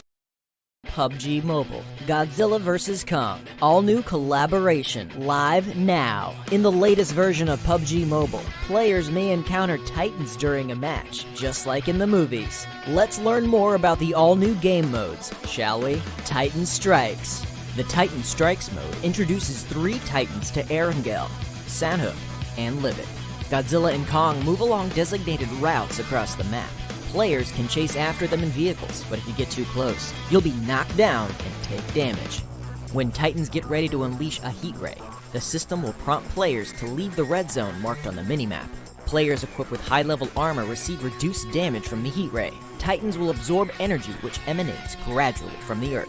Once the energy reaches a certain threshold, Titans release it and create Titan crystals around them. Different types of Titan crystals provide different effects. Erangel's blue Titan crystals are special throwable items that players can equip. They knock back and burn enemies who are behind cover. Sanhok's gold Titan crystals enhance players' abilities, making you run faster and jump higher. Livik's red Titan crystals give players the ability to detect enemies nearby for a brief period of time. These enhancement items give players an edge in battle. Use them and bring the chicken dinner home. With the help of Titan crystals, players have even more unique tactics to achieve victory. Godzilla and Kong roam Erangel and Sanhok respectively, and players may bump into them on Spawn Island.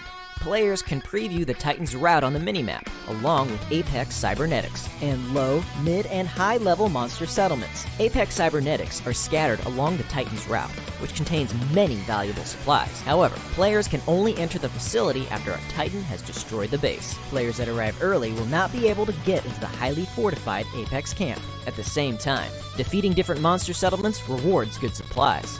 Monster settlements are mainly occupied by lizards and crabs. Players can use a diversion to divide and conquer. The monsters are big, so using a shotgun at close range can deal huge damage. Players must also be wary of the Titan's attacks.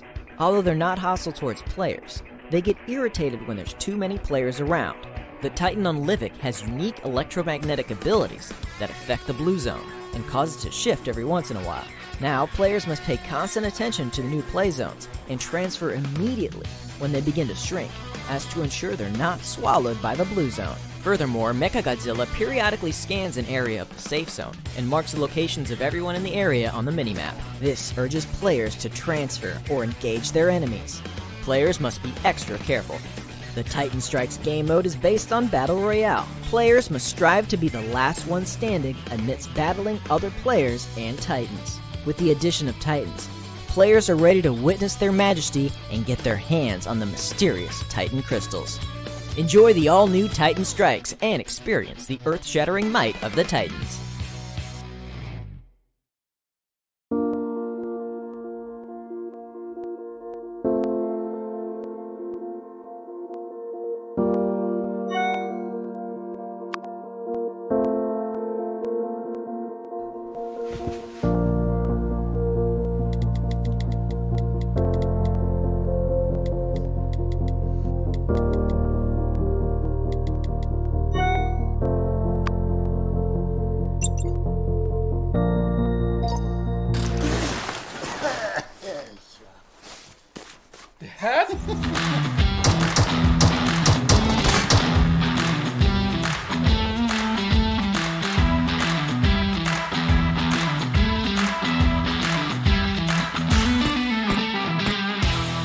Yeah, we got it, we did it! I know you'll be there for Are you keeping it real?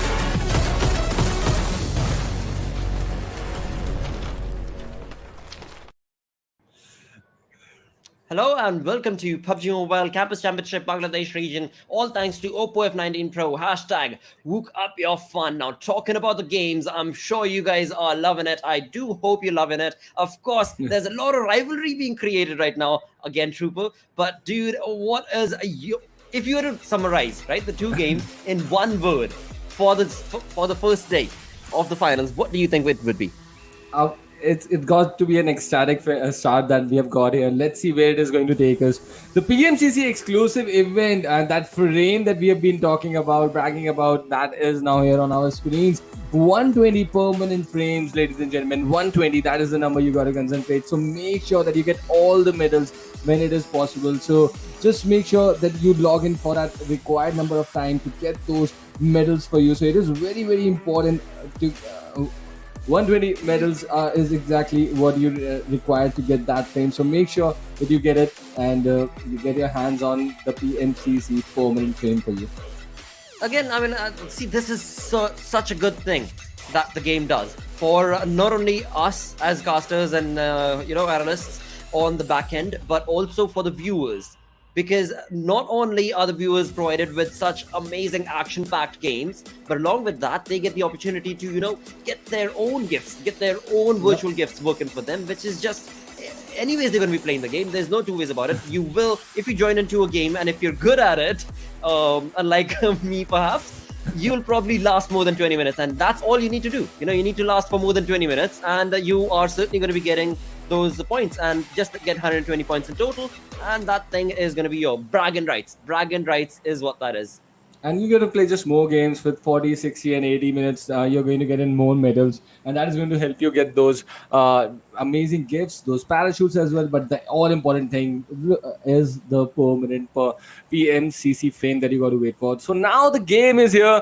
Ladies and gentlemen, Bad Intentions Winter leading the plane. It's his plane for us, for all the viewers. And the plane path is here in front of us, just from the western side of the shore of Sivarni. That is where the plane path is starting and ending right to the south shores of Primorsk. So a slightly eastern tilt inside the western tilt inside the plane path. So it becomes interesting where the first zone is going to go. And I would be really excited to see if we get a military circle here at this point. That is something I always look out for, to put these teams under pressure so we can see how they're going to react under the situation when they got to move towards the different island completely. Because as you would notice, a lot of teams always look to move towards the main island, because inside PUBG, rarely the circle goes towards the military island. It is mostly towards the main island or the top side of the river, from where of that river. So we'll see. We'll find out when are we going to see that surprise coming in the form of that military circle, if that happens in this game or not, pretty soon. But let us talk about a few teams. But no, let us talk about the circle first. It's a northern circle in this game. So no military circle. We have seen the circles sort of go towards the direction from where the plane path begins. It was the same here it started from the western side in the last Erangel, and we saw the first circle move towards Lipovka, Milta Prison, Milta Power area, and those were the parts inside the first circle. And in this game, it's been a northern circle when the plane started from the north. So this is the situation.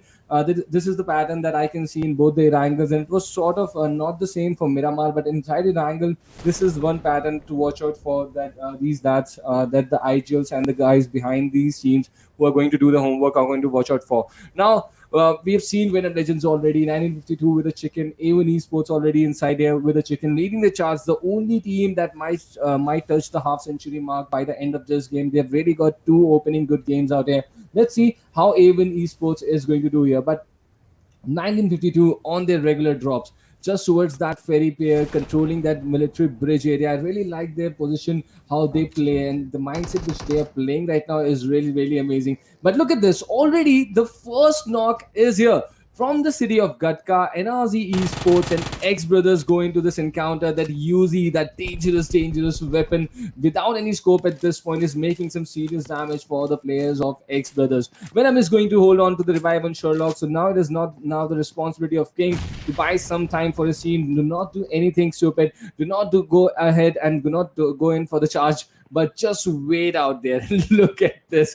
Faisal and Tutul. Tutul really has a vector in his hand. that is going to be really dangerous in this position, but he's still waiting on. I think it's the numbers that he's trying to fight against, and he knows with three lads just behind in the behind building, one lad really close to his window on just the opposite side of that wall. He does not want to make any mistake that his enemies can pounce upon. But now, look at this. He got this chance and he's got that play down. He got down Faisal. Total making that all important opening. The players are knocked. Now, the three players holding just towards that double story house. If the state could just get Venom, ooh, almost dead. Just 20 HP remaining for Venom. But Tutul is making some serious impact over the lads. Sherlock might just receive some damage, but not enough. But Venom goes down to that UZ coming in from the other players of NRG. They are charging in. 47 is going to lead the charge. The AK inside the hand of Saded making some serious damage.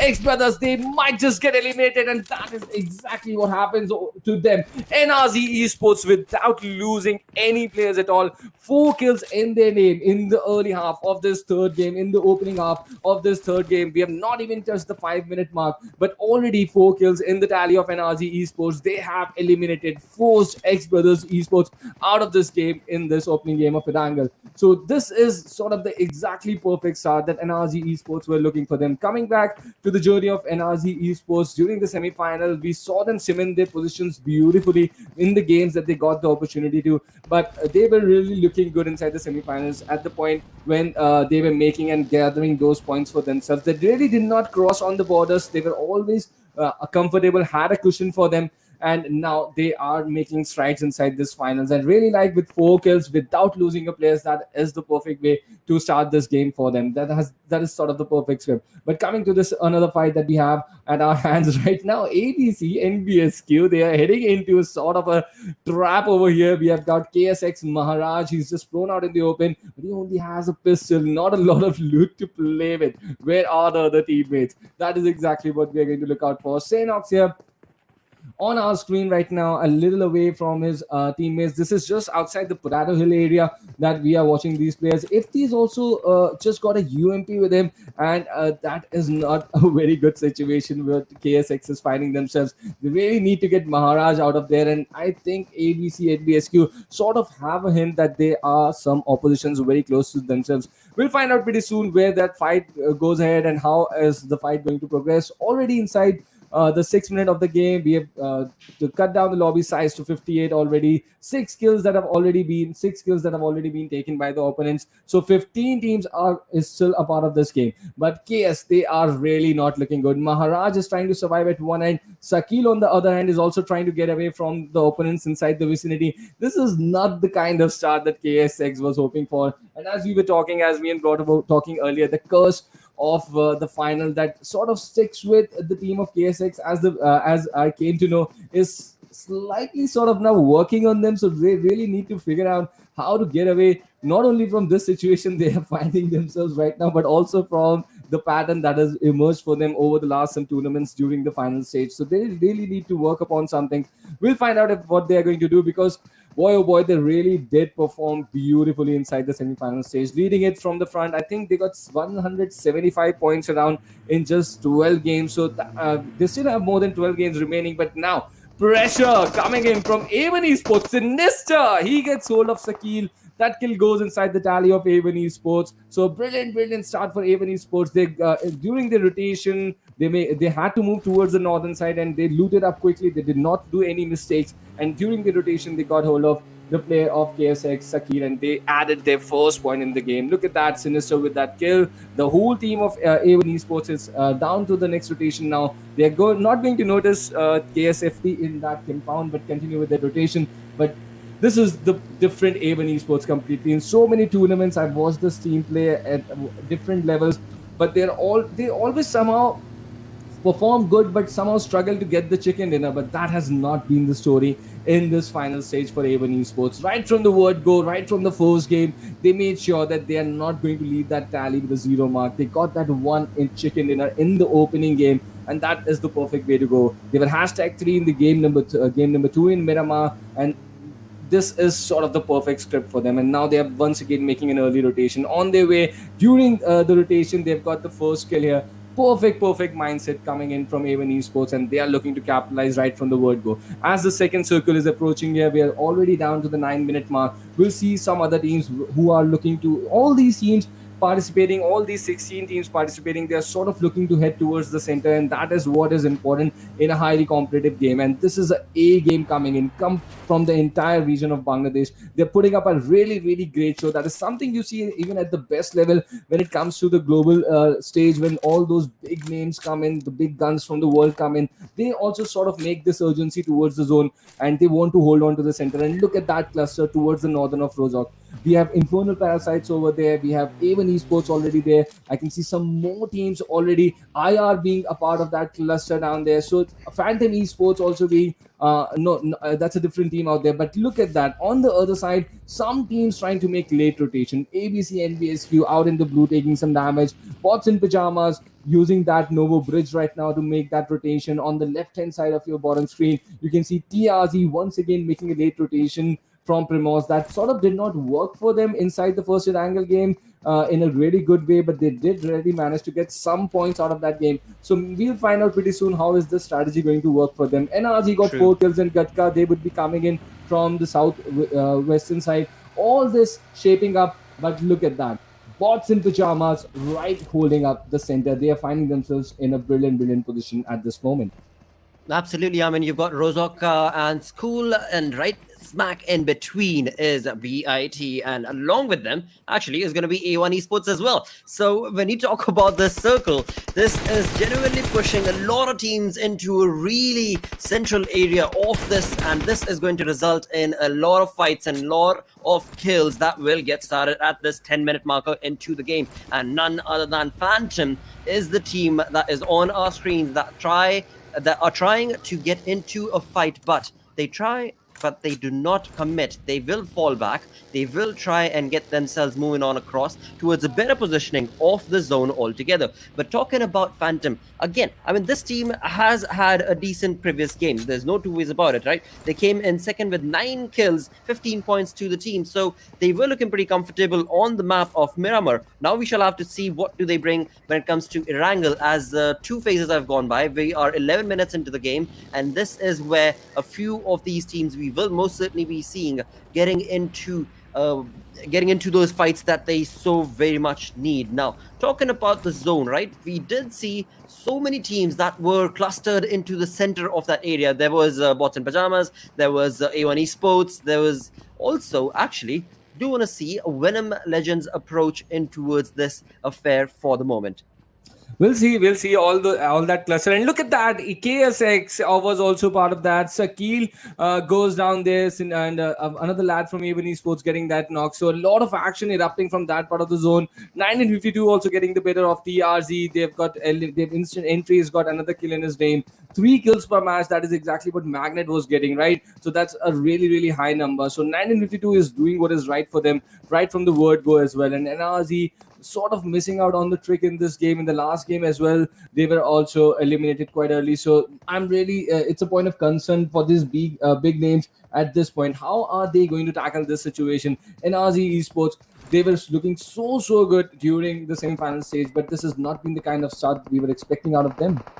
For now, that certainly does look like the case. But as we move in towards the 12-minute marker, we do have FutureStation's players trying to take on against the players of IPG. Now, these Infernal Parasites, these lads you have to be careful of. As we do see FutureStation's players, right here we saw Evil Eye going towards that flank angle. It is going to be crucial for the lads of Infernal Parasites to really be careful of those flank angles. But again, IPG, they're always in control of the entire fight pretty much. So this is 2 wonderfully talented teams going against each other. But the only conversation that I can actually bring this down towards is going to be the fact that IPG actually have the cover of the compound, whereas for FutureStation, they are going to have to overextend a little bit or get those utilities perfectly placed into those rooms, and that is where we could maybe see FutureStation come up on top. But move that conversation towards outside the zone teams, we still move on down towards, let's go down to the southern part, where we do have FutureStation 1952's players making that rotation all by themselves from the Pochinki region, down through the ruins, and maybe even the longer bridge rotation is what we could expect from them, where they might just find Venom Legends. Move the conversation towards the Yasnaya region is where we do see eccentric players making a rotation, and following them is going to be bots and pajamas. Interesting turn of events where KSX also are there, but MARTYRS is so very close to bots and pajamas players for now. Sort of trailing on the footprints on that rotation, right? KSX and Bots in Pajamas following the rotation of Exentric Infinity. They're circling around the city of complete Yasnaya Polyana, trying to enter those spaces towards the northern section, just towards the southern part of Severny. But coming back to the point you mentioned about FutureStation, brother, Infernal Parasites enjoying the cover, and FutureStation holding multiple grounds, multiple angles outside in the open. But that is sort of how FutureStation plays and goes into a fight, right? They cover up multiple angles. They try to trick their oppositions by the flank angles that they have been controlling for quite some time, surprise them, and then instantly pounce upon them with those claws, which we were talking about earlier. So that sort of really works for them. But I think we are going to eventually find out what is actually going to work for them or not. But at this point, they are trying to do that and try to occupy in the players of Infernal Parasites from multiple angles. More teams towards the northern side of the river of Rozok here. So we are watching all these teams trying to get. So we have got this clear intention from the IGLs. They are eyeing to go towards the northern side of the river. What if now, Blotter, that we see a sudden hard shift inside this fourth zone, and they are forced to go towards something of an urban finish inside Rozok, and that is going to be a very interesting thing. But on our screens right now, Phantom Esports doing what they are doing good today, getting important kills and important situations. One more kill inside their overall tally, and in this game for them, and trying to dominate and sort of hurt all the teams in their nearby vicinity. We can see a team inside those squad houses as well. That is Fragger from IR, and Phantom Esports sort of has information in all the directions. They are doing all the basics right. They're watching and patrolling their area so beautifully. And look at that! As soon as the pixels appear, they are trying to capitalize and hurt them. Absolutely. I mean, what I actually am thinking about is we've been stuck with Phantom Esports. I mean, the observers certainly are expecting a lot from this team based on their previous game's performance. And that is, of course, being showcased right here from the lads of Phantom Esports. But, of course, observers, if you're listening, please take us towards the other side of the game, because I do want to be able to see what's happening in this game right now as we move on down towards the 16-minute marker. We've got 40 seconds, 50 seconds remaining as we jump in towards the fifth zone. And as you were mentioning, Trooper, when it comes down to the fifth zone itself, it is going to be a really big curveball. You just don't know. It might just have the final circle moving on down towards the southern side, or maybe the northern side. It's just one of those things that that you can never predict or expect, but can hope would go in your favor. Now, talking about Phantom once again, yes, observers, we know they're doing pretty good. They have the information. Take us away. Again, I mean, nothing taken away from the team and their play, but they are, basically they're just stuck at this edge. But on the other tangent, talking about NRZ. NRZ just got eliminated, and now we have 14 teams remaining. But yeah, bring that conversation back to Phantom because they're doing so good. It is finally, thank you, observers, for taking us down towards Bad Intention. Now, this is a team that we certainly should be looking out to, because Bad Intention have not been having a good game as of now. But along with that comes in Venom Legends, and Venom Legends are on a roll as they try and take on the players of Exentric. They have overextended. Venom Legends are not approaching this as a fight that is a team together, and it seems like Venom Legends' rotation kind of caught them off guard, and Exentric got the better of them.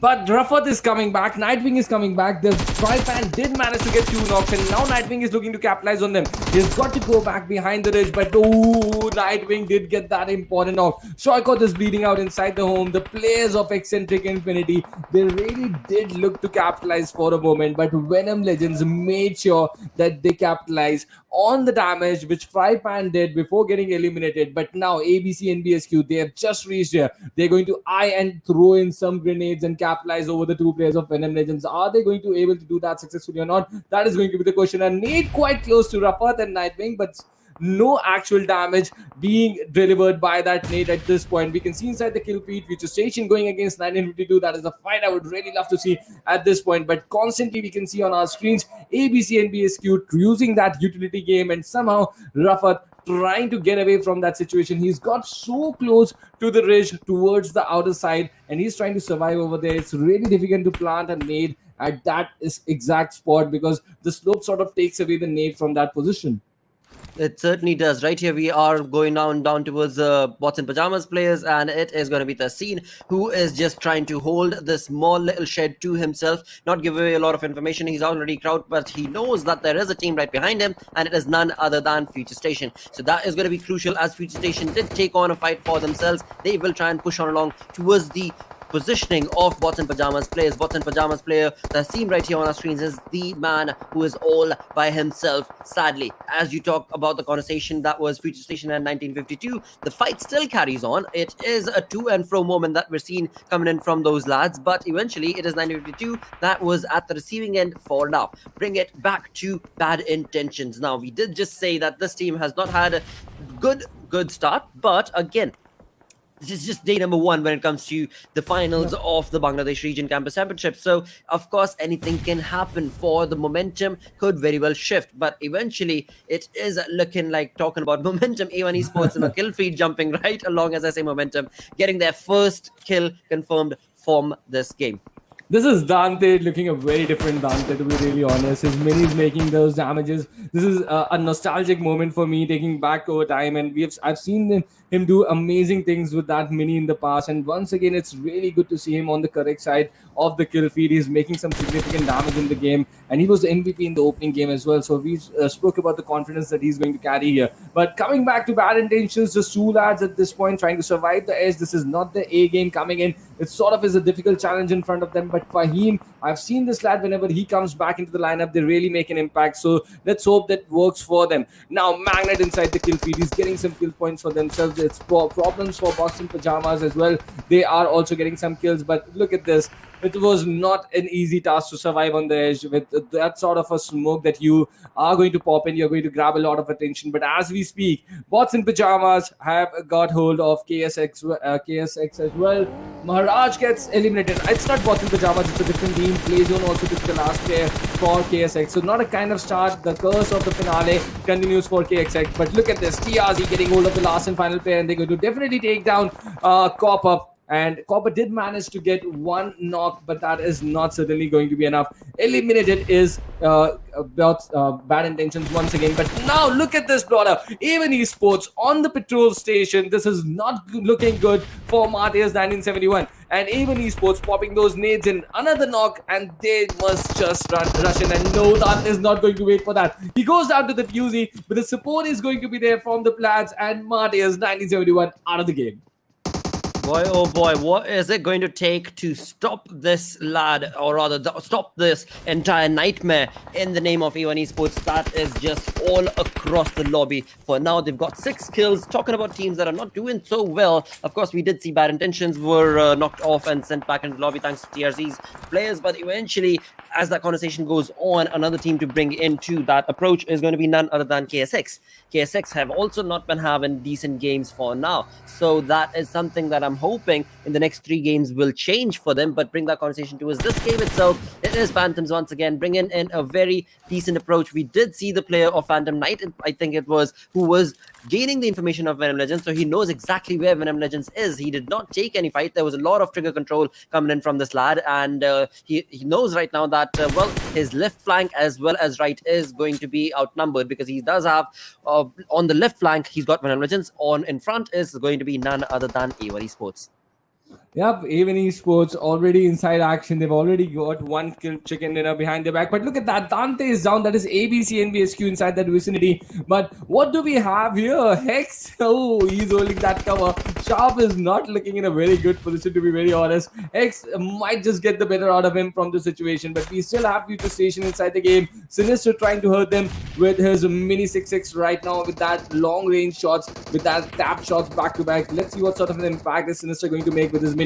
But already 6 kills for A1 Esports. They are really looking in the groove today. They are looking as the A1 Esports we have seen for a very to be honest, after a very long time. But we know this team to be this aggressive. We know this team can lead from the front and hold on to their leads. They have done this inside the past. And look at this, as I speak, ABCxNBSQ, the last player also goes down. So now let us go back to A1 Esports. They are trying to get inside the zone as the blue zone arrives and covers up the entire petrol station. It's open fields once again. Blotter 17 players once again in Erangel, trying to survive without any actual concrete cover. One more game where the vehicles, the smokes, the stones, the trees, every sort of cover that these players can find is very, very crucial to them. Most certainly is going to be, because when you talk about the cover, as of now, there isn't seeming to be a lot coming in for the lads of FutureStation, as they were on the back end of this rotation. Now, another thing to actually talk about is going to be the fact that when it comes to Phantoms, they are playing a really interesting game. You know, they are taking it really slowly, step by step sort of an approach, and I'm liking it, because when it comes down to the kill feed, they are popping up.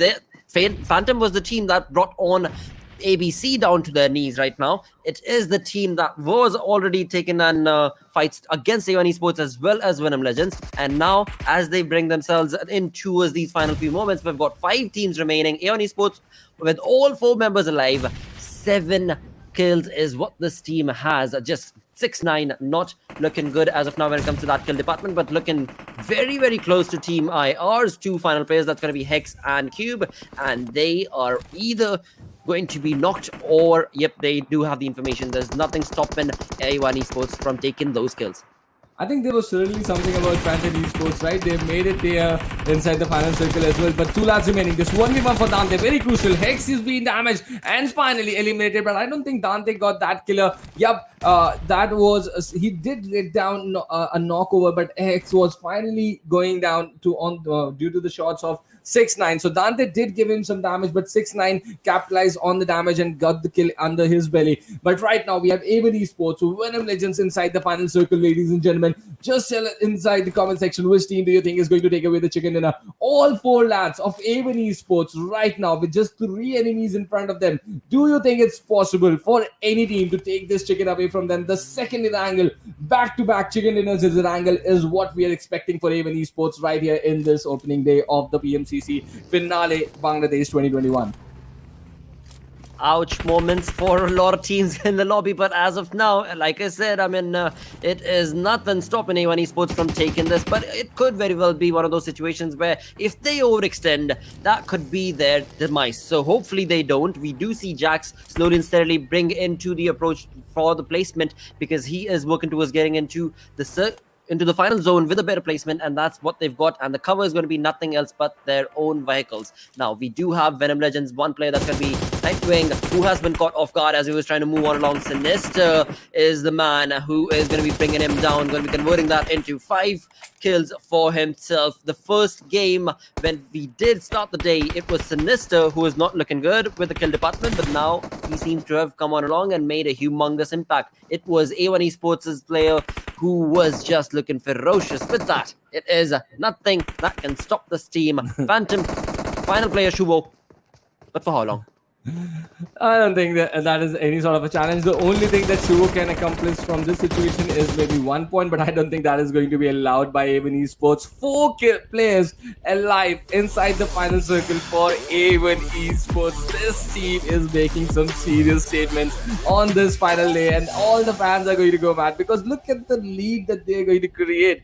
They were #3 inside Miramar. 2 chicken dinners is what they have got. 30 points. They got 29 points from the first Erangel. Now add 1 more to that with 30 points. 15 kill chicken dinner for A1 Esports. And the damage, look at that, 27-17 is the damage. They are leading an amazing game. A1 Esports telling not only the entire region, but telling the entire world that why have they been the crowd favorite from the entire region for such a long time. I'm just absolutely loving the way they are sort of demolishing the challenge in front of themselves inside this finale on this opening day. I just really hope they continue this good run inside the remaining games as well. Exactly. I mean, the lead that they've got is miraculous. With 2 chicken dinners, I mean, this second game on Erangel, they were able to get 15 kills.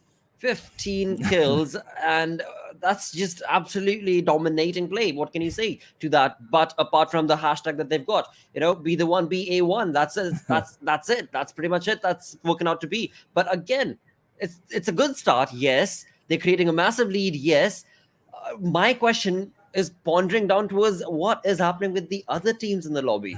I think because what I think is what is going right for A1 Esports is Dante is in the right frame. He's doing what is actually expected and needed out of him after a very big time. So that is what is going right for them, and they are definitely capitalizing on what Dante is putting up for him. You can see him leading the charges. You can see him trying to go with that aggressive stance. He's using the mini good once again. So all those things working in his favor. But when A1 Esports is on a roll here, the other teams are trying to figure out what to do to stop this team, because oh boy, they are making some serious leads in the overall charts over there.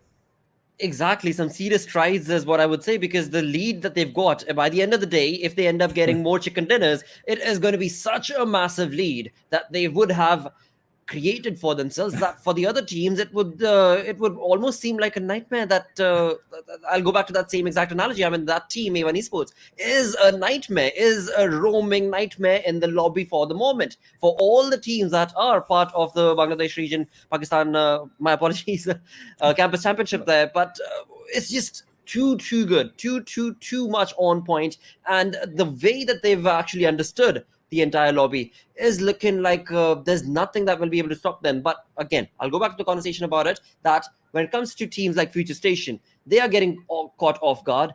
KSX not making the decent start for themselves. They're trying. Another team to point out when it comes to consistency is going to be Phantom.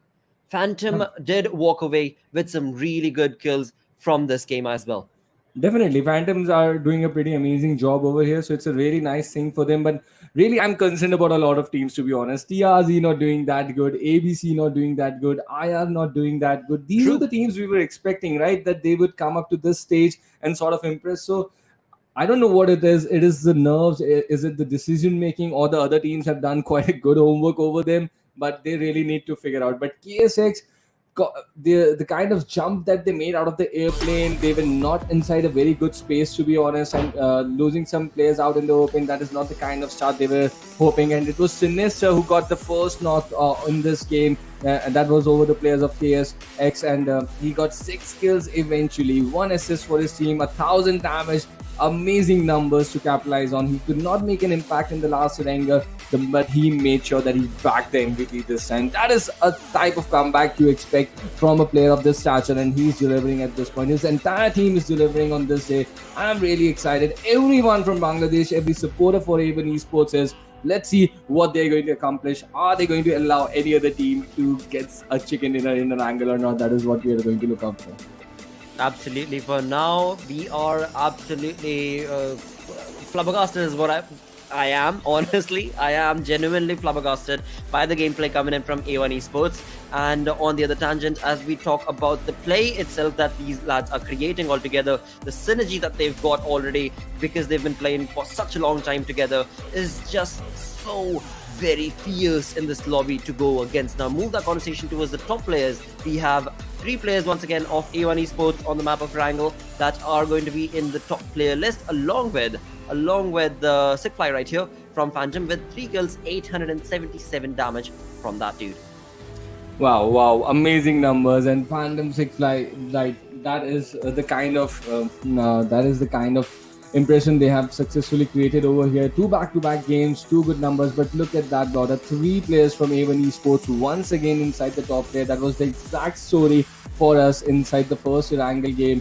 Dante making back-to-back appearances, Jax making back-to-back appearances inside the top player. This is exactly what the doctor ordered for A1 Esports, and they are like going by the prescription completely, and I really love the way they have started this day completely. And all the fans from A1 Esports would look at that, 30 points from this game for A1 Esports. No other team with double digit on the kill tally over there. 7 for Phantom Esports. That is how far they could manage themselves. Almost more than the double kills for A1 Esports. Amazing sort of numbers that they are capitalizing right now.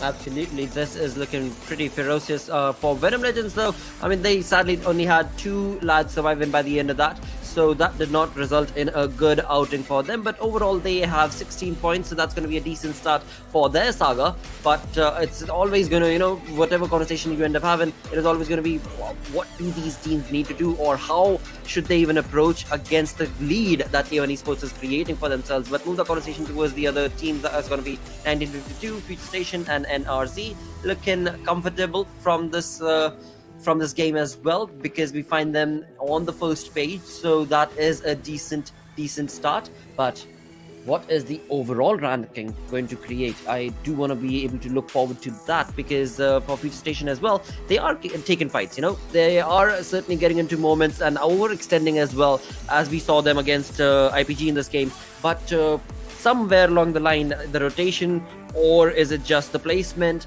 somewhere along the line, it is not entirely giving them the points that they so need. Definitely, but I'm really happy for IR. It was a team that we wanted to do good, and that is exactly what is happening here. In this game specifically, they've got points in the double digit. ABCxNBSQ getting just 3 points out of this game as well. Bad Intentions did try in this game. 2 players were there in that circle, but sort of they were not expressing themselves. They were trying to survive. That was not the kind of mindset. I've seen Bad Intentions go with that aggressive mindset, right? That works in their favor. When they look to like engrave teams inside a compound, they fight. When they look to get those early fights from the word court, when they just pick the gun and go into a fight, that is what works for Bad Intentions. They're trying to play a different ball game, and it's a new ball game for them. But at this level, that is the kind of pressure that the underdog teams need to understand and come up to. And I think Bad Intentions is missing out on a trick here. Let's see what sort of an impact they are going to make in the remaining matches. But these are the Oppo F19 Pro moments. We are going to witness these lads and sort of revisit the important moments where these fights were there. This was Dante making pressure on Hex over there, and 6ix9ine capitalizing and getting some kills. So all in all, this is A1 Esports at their best, I would say, inside for a very long time. And without losing any player, 15 kills if you are able to get in any lobby, that is an amazing thing to do, and they are doing it at the final stage. So look at that lead, brother. 74 is what they've got out of just 3 games, and look at that on the second position, 1952, 37 miles apart. That is a huge difference they've created for themselves.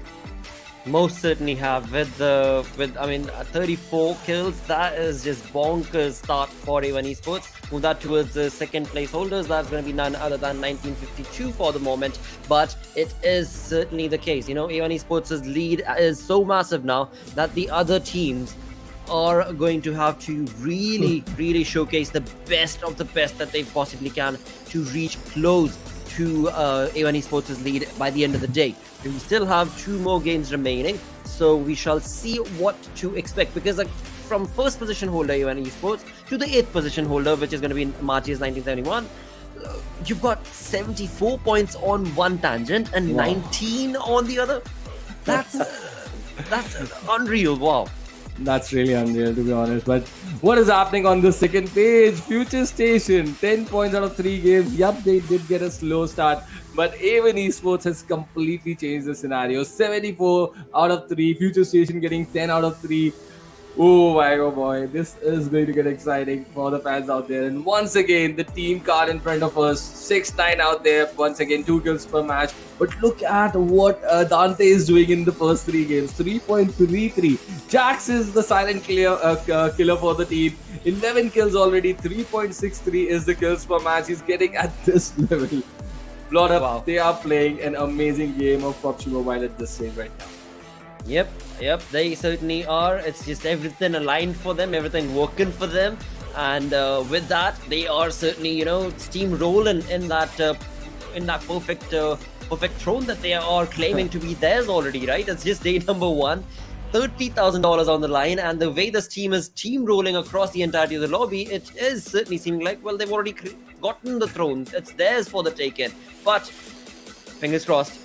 Let's see what other team is going to be the one that will showcase a bit of a different play as we move on along with the remaining 2 games, because that is where we can expect a different turn of events, because now we have Sanhok coming right up, right? Yep, that is going to be the next game of that we are going to see. That is going to be inside the grasslands of Sanhok. But what a way to answer the critics, right? What a way. You just grind, come back inside the opening finale stage in the first 3 games, 74 points. just this team on the second and third position, they have got 37. Just that is the half. Even combined the points, they're not going to overtake the team at the first. That is the kind of start A1 Esports has accomplished over here. Amazing numbers that they are capitalizing. I'm really excited how they are going to go ahead in the remaining last two matches. If they get another chicken in the slaughter in the remaining two games, imagine the kind of lead they are going to get over the other teams out there. Oh, yes. I mean, we're possibly going to be moving on across with a 3-digit marker in the points department. But again, it's too early to predict any of that. Let's go into something that we do know for a fact that we can predict. So can the viewers, because we're going to go on a very short break. Be right back. Are you keeping it real? I'm calling shotgun, wanna see my baby run. Oh, what's the word on the sea? Kicking up the dust, you know what I mean. We got a good thing going. We got a good thing going on. PUBG Mobile, Godzilla vs. Kong. All new collaboration, live now. In the latest version of PUBG Mobile, players may encounter titans during a match, just like in the movies. Let's learn more about the all-new game modes, shall we? Titan Strikes. The Titan Strikes mode introduces 3 titans to Erangel, Sanhok, and Livik. Godzilla and Kong move along designated routes across the map. Players can chase after them in vehicles, but if you get too close, you'll be knocked down and take damage. When Titans get ready to unleash a heat ray, the system will prompt players to leave the red zone marked on the minimap. Players equipped with high-level armor receive reduced damage from the heat ray. Titans will absorb energy which emanates gradually from the earth. Once the energy reaches a certain threshold, Titans release it and create Titan crystals around them. Different types of Titan crystals provide different effects. Erangel's blue Titan crystals are special throwable items that players can equip. They knock back and burn enemies who are behind cover. Sanhok's gold Titan crystals enhance players' abilities, making you run faster and jump higher. Livik's red Titan crystals give players the ability to detect enemies nearby for a brief period of time. These enhancement items give players an edge in battle. Use them and bring the chicken dinner home. With the help of Titan crystals, players have even more unique tactics to achieve victory. Godzilla and Kong roam Erangel and Sanhok respectively, and players may bump into them on Spawn Island. Players can preview the Titan's route on the minimap, along with Apex Cybernetics, and low, mid, and high-level monster settlements. Apex Cybernetics are scattered along the Titan's route, which contains many valuable supplies. However, players can only enter the facility after a Titan has destroyed the base. Players that arrive early will not be able to get into the highly fortified Apex camp. At the same time, defeating different monster settlements rewards good supplies. Monster settlements are mainly occupied by lizards and crabs. Players can use a diversion to divide and conquer. The monsters are big, so using a shotgun at close range can deal huge damage. Players must also be wary of the Titan's attacks. Although they're not hostile towards players, they get irritated when there's too many players around. The Titan on Livik has unique electromagnetic abilities that affect the blue zone and cause it to shift every once in a while. Now, players must pay constant attention to the new play zones and transfer immediately when they begin to shrink, as to ensure they're not swallowed by the blue zone. Furthermore, Mechagodzilla periodically scans an area of the safe zone and marks the locations of everyone in the area on the minimap. This urges players to transfer or engage their enemies. Players must be extra careful. The Titan Strikes game mode is based on Battle Royale. Players must strive to be the last one standing amidst battling other players and Titans. With the addition of Titans, players are ready to witness their majesty and get their hands on the mysterious Titan crystals. Enjoy the all-new Titan Strikes and experience the earth-shattering Are you keeping it real?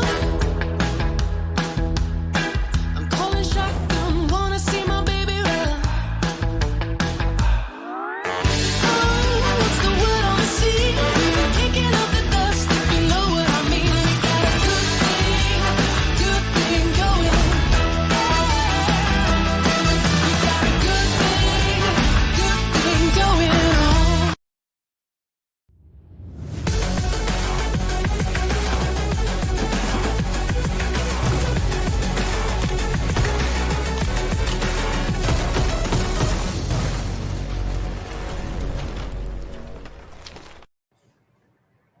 Hello and welcome to PUBG Mobile Campus Championship Bangladesh region. All thanks to Oppo F9 Pro. Hashtag Wook Up Your Fun. We are going to get into game number 4 for the day. Day number 1 of the finals. Trooper. Yes, we were steamrolling across when it came down to A1 Esports as the conversation marker. But let's move away from them. Let's go back to something that you had discussed, and that is going to be KSX.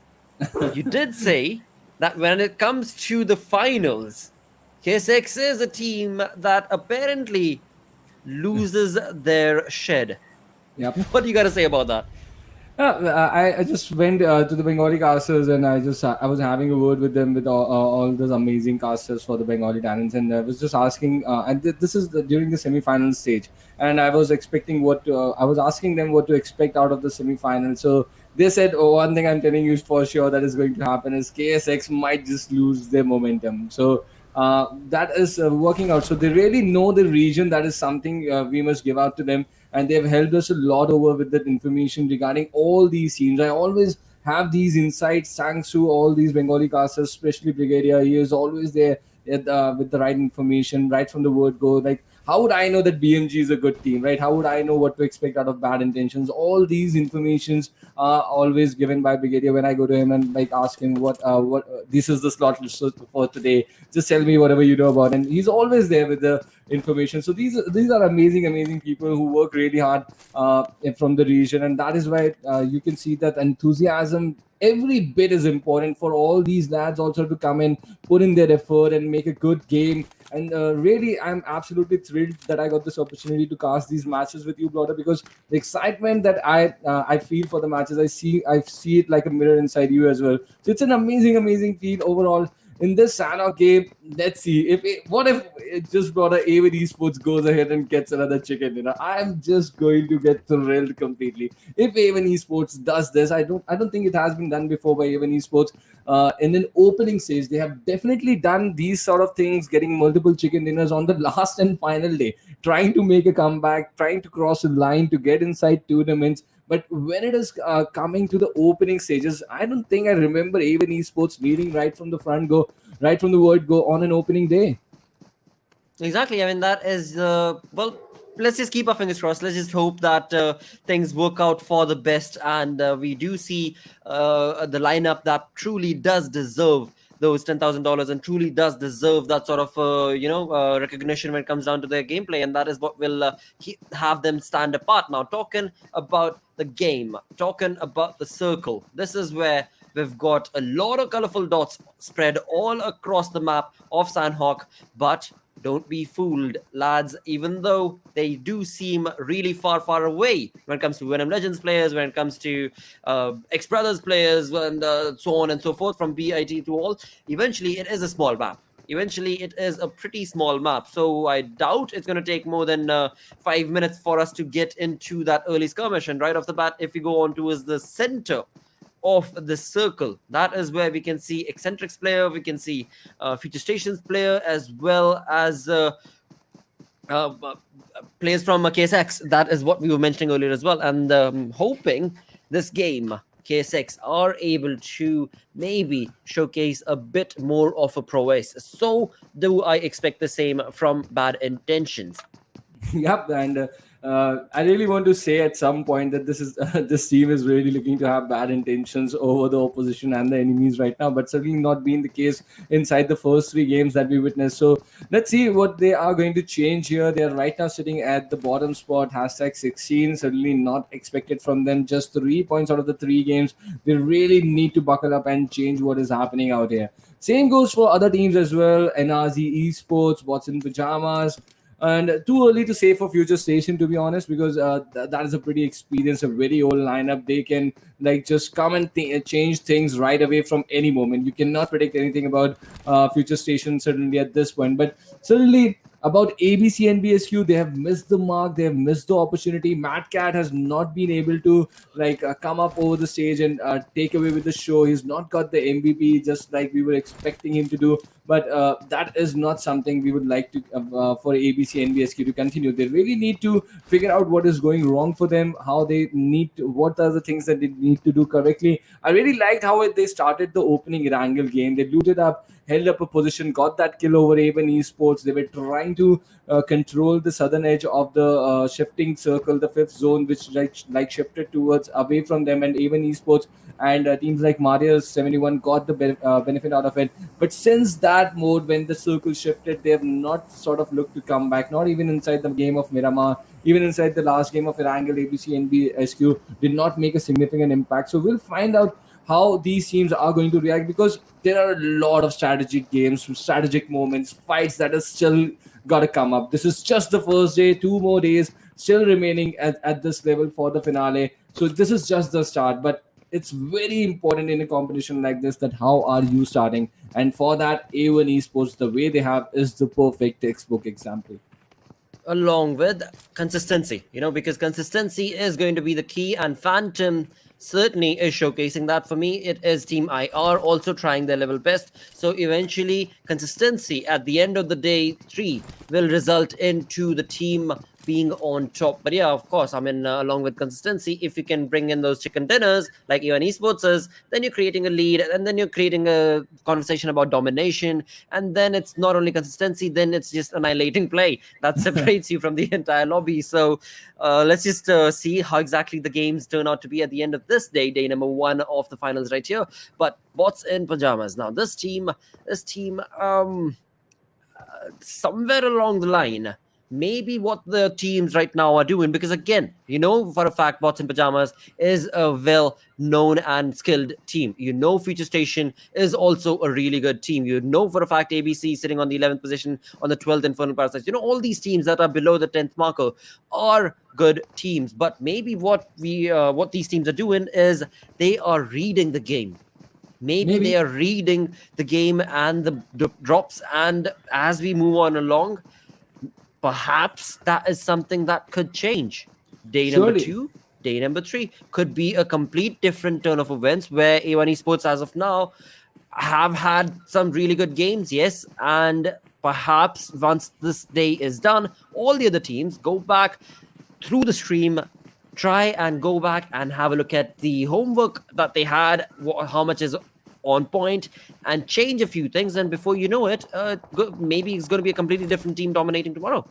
Maybe that can be the case. It's still the first 3 games that we have completed, right? 12 matches still remaining in the overall scenario. So a comeback is definitely possible for any team. It's if bad intentions buckle up, figure out what they're doing wrong. Even if Bots in Pajamas figure out what they're going wrong and go ahead and have 2 or 3 good matches, they're certainly going to be back inside the race. Not just significantly, they might just lead the charts as well. It's just the starting of the tournament. You never know what to expect, what these teams are going to learn with the experience. It's really a factor that happens over the teams, right? When you're playing inside a fixed lobby, somehow if you start figuring out things, how to move away from your drop locations, how to make that early rotations, what you're doing wrong, that is going to help them on the second and the third day. And that is where the homework, the backdrop work that you do, the preparation you do for your matches comes into play. So they will have the night, or they will have the entire night today to work on all those mistakes. But right now they got to concentrate with whatever preparations they came in today, and to execute the plans, the A, the B, the C plans that they would have made for themselves inside the existing match that they got to play. Sanhok it is. Let's see, let's hope if bad intentions and all those teams who are sort of missing out right now can make a comeback in this game or not. Absolutely. With that, we've got the fights that have already started steamrolling. It is brothers who are in the crosshairs of MARTYRS for the moment. King GG is the player from XBrothers right here, who's so very close, so very close to the lads of MARTYRS, but eventually all he can do is stick very close to the ground and be very quiet. That's all that can work for him. Eventually, as the conversation moves on, it is Faisal on the other side, Sherlock on the other tangent. XBrothers not having a good start. The previous game also, I believe this was the first team to be sent back into the lobby, and this time around as well is the same case as we go towards this final few moments. Or maybe not. Maybe the final player will never be found, and we might have XBrothers move along, because again, as we talk about, as we were rather looking at the overall standings, we know for a fact that no matter what gameplay is turning out to be for this game or the previous game for XBrothers, they are on the 10th spot. So they're certainly doing something right? Yeah. They had a pretty good opening game to begin with, but since then it's been downhill. To be really honest, even in the last game, as you mentioned, and even in this game, they have gone down. Just the last lad remaining. But the good thing for Martyrs 1971, they've got 3 kills. All the 4 players still standing, but they have spotted the players of ABC NBSQ. Mad Cat is there. He is still inside the scene. He's not got an impactful first 3 games, so he would also be under some pressure. Let's see how is he going to react, because there are always good players. I've already said this about him. He's a really good player. He's got all the skills. He knows what to do, what not to do, how to survive, how to attack. He knows all those things. But it is the matter: is he a great player from the region or not? How that is the question he's got to answer today. Not just today, in the remaining 2 days as well. Can he get that MVP of the entire tournament? Can he lead his team from the position that his team is stuck right now? And we'll be finding out the answers to those questions and a lot more that we're going to ask eventually. But for now, I think Martyrs 1971 are doing things rightly. They've got a decent start. They were doing good in Erangel and Sanhok as well. 3 kills already at this point. They have figured out exactly what to do, and it's a pretty good start for them. Absolutely, and right here, as we do move towards the player of Martyrs 1971, it is Zizo who is trying to get information. He's on the flank angle, has his teammates make that rotation, but he's on the flank angle and he is trying to gain some information towards the side of ABC, and that is looking pretty neat. As finally the teammates have rotated, he can now move away, and what he's forgetting is that they've got 3 kills. Where's the final player? Well, the final player is right behind their mate. XBrothers are going to be able to survive for now. They will have one final player remaining who might actually move all the way into the final few circles. We'll find out what position does XBrothers finally go down towards. But as of now, we are looking at the first circle coming in across in about 15-second mark. Now, bring that towards the center of this circle. We have Painan, and Painan is in control of KSX for the moment. Wow, KSX, it's suddenly what they wanted, right? They wanted a good positioning inside Sanhok to change things, to change the proceedings, how they have gone this entire afternoon. Let's see if KSX can really deliver and capitalize over this shift and the favor of the zone that has come up. Because you can always complain that the team who's winning, that the team who's leading has got the favor of the zone. But it's the moments like this, like A1 Esports, they are down towards Quarry. The zone is completely towards this island of Camp Charlie. So really, KSX at this point, they really need to capitalize on the position that they are on right now. They really should not allow any teams to like express and move very close so easily. We'll find out that pretty soon if KSX is going to successfully do that or not. But speaking of Martyrs 1971, certainly this is a team that has impressed me today. And coming as the day started, as when I looked at the slot list completely, this was not the team I was expecting to get impressed from. But they have really come up with a really nice performance, and I'm really happy how they're changing things for themselves. So hopefully they're going to continue to do the good work in the remaining games and make some serious impact in the podium finish if they can do so. Absolutely, and right here, Zizo almost getting his crosshair placed onto the player of ABC, and this is where I do have to bring it out to the observers. Yep, we know what's going on between these two teams. Yep, we know the placement. Yep, we do see the rotations. Yep, and tick, and all of that is done. But come on, observers, there are other teams. Let us move on along and have the conversation about what the other teams are up to. Because once again, we just spoken about the circle, and the circle did rotate and the circle did shift. Perhaps something that will result the other teams' placements is something I would certainly like to bring on to the stream, but it's all right. So we still have Zizo in our sights as he tries to gain a lot more information towards ABC's players. Yep, he's trying to get more information, and we'll also try to get more information from his POV. So let us look at how Martyrs 1971 is doing. They've got 3 kills already, as we know, and an M4 with him. And let's see what sort of an impact are they going to make. with this. And now we have the entire circle in front of us. A shift, a huge, big shift coming in this, an eastern shift. The quarry region, which almost looked outside the playing area at like a minute or two earlier, is now almost towards the center. A big shift towards ABCxNBSQ Esports, and where Exentric Infinity and ABCxNBSQ are holding up. Now these teams who were thinking that this circle, just like me, I was also thinking that this zone might shift towards that Camp Charlie Island, but Phantom Esports, Infernal Parasites, and all these teams, bad intentions, they now got to rotate towards the quarry region, towards that they got to cross that Pineland region, which KSX is also evacuated for now. But this is something I like to bring up. Bad intentions have not picked up a fight, even in Sanhok, right? 15 minutes into the game, they have looted up completely, but they did not pick up the fight. So this is a difference in gameplay for bad intentions we have observed over the time. And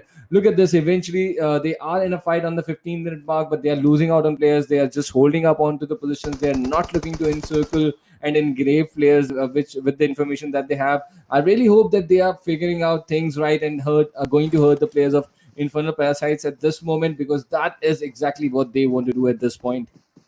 Well, I would like to think and believe that that is what they want to do, but based on the play itself, they have already lost two of their players. Fahim right here looking really comfortable, looking really confident. Brings down two players from the side of IPG. We've got Mahfouz down. We've got two more players, though, that IPG do have in their back alley, and it is going to be Dictator, the lad who was able to bring down the players. That is going to be Winter and Stalker from Bad Intentions that were killed, but eventually Dictator goes down as well. It is Fahim, none other than Fahim, who seems to be holding the ground for the side of Bad Intentions. He's got a really good hold of this entire fight, and eventually, sadly, because of his health, he will be sent back into the lobby. But boy, oh boy, the way that fight started, I honestly could not have expected or predicted that to be the final result. He brought three members down. It was a 1v4 that he almost clutched. Fahim, he's the special lad. He's the special player from the team, and we have talked about this a lot. And he almost got up to the stage and delivered, and that could have completely changed the scenario of this game for Bad Intentions. But this confidence, this 1v3 that he did, the three players that he knocked at this point, he could not complete the 1v4. This confidence, they are going to carry in the remaining 11 matches, and that is going to change the course for Bad Intentions, I'm definitely sure. But that mishap happening right there in front of us. But Bad Intentions, unfortunately, become the first team to get eliminated from the hashtag 16 point, but they've got a lot of pluses to take away from this game. This amazing effort from Fahim, it was spectacular to watch. But now we move on to the other fights. Marty 971 once again inside the action. NRZ in front of them.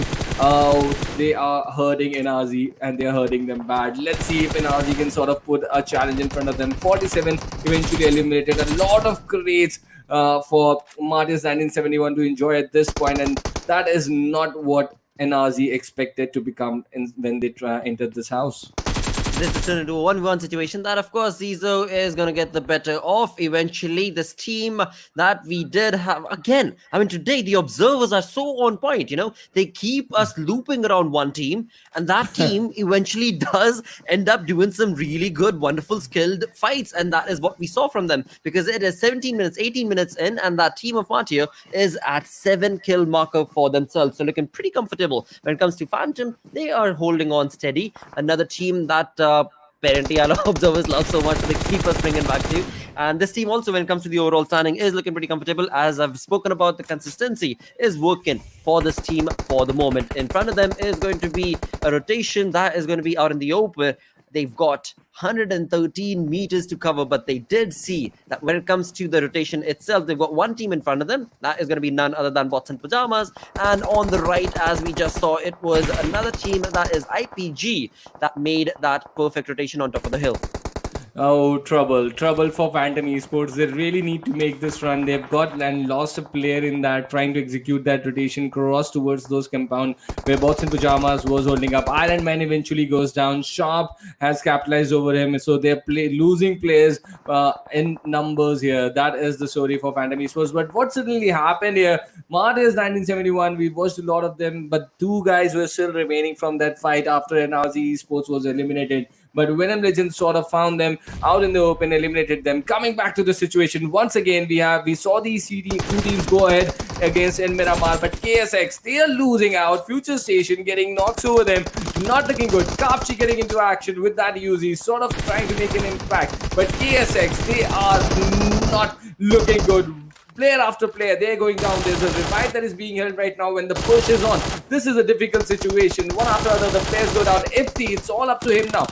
Mehraj trying to get the health out there, but Ifti goes down now. So Mehraj is the last surviving player. He's got that AKM. He's trying to hurt FutureStation, who have got significant numbers into this fight. It's not looking good for KSX. The bad run continues, and as this fight goes ahead, Infernal Parasites have also been eliminated from the game. Mehraj still out there, and look at that, TRZ coming in with the third party. They're hurting FutureStation. Machine goes down to the nade. This is not looking good for FutureStation. They were really not opening, but the wave is also bleeding out. Evil Eye onto that magic pixel. He's still surviving with the hopes, but I think this nade might just do it, and FutureStation, they also go out of the game.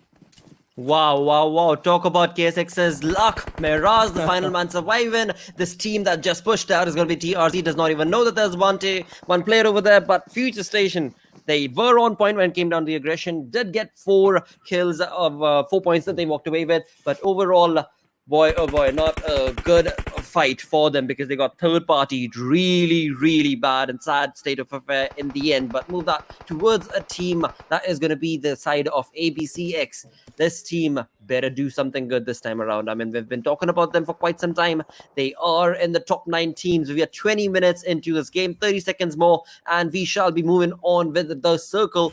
But KSX, Axe, Miraz, dude, this is not looking good for you. You're at the edge of the zone. TRZ has no other way, no other place but to go through you from the looks of it, until unless they get distracted by Magnet's team that is right next to their positioning.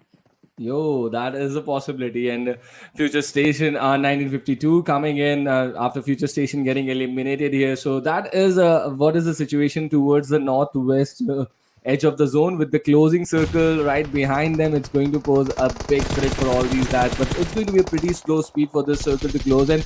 And let's see, Maharaj, he makes an impression. He's got a knock over there. He's throwing some bullets out there, and he's got 1 kill against his name. So he's sort of making an impact over the lads of TRZ. Is this a revenge sort of thing that he's going to take from this region, because he's lost his players, his 3 teammates in this vicinity, and I don't think he has an idea that the team that has eliminated them, because after this new update you do not exactly know the team that you're fighting for. So I don't think he has an idea that his team did not get eliminated thanks to TRZ. It was a FutureStation who eliminated his teammates. So let's see what sort of an impact. But look at that sandwich situation. 1952 now coming in and hurting TRZ. So TRZ, they eliminated FutureStation. They were trying to hold this position as a throne, but this is not going to be easy for them to hold. And KS Mehraj now hurting 1952. So sort of a single guy trying to keep 2 entire squads and hurting whoever he can, and these 2 squads are also hurting each other. So the perfect situation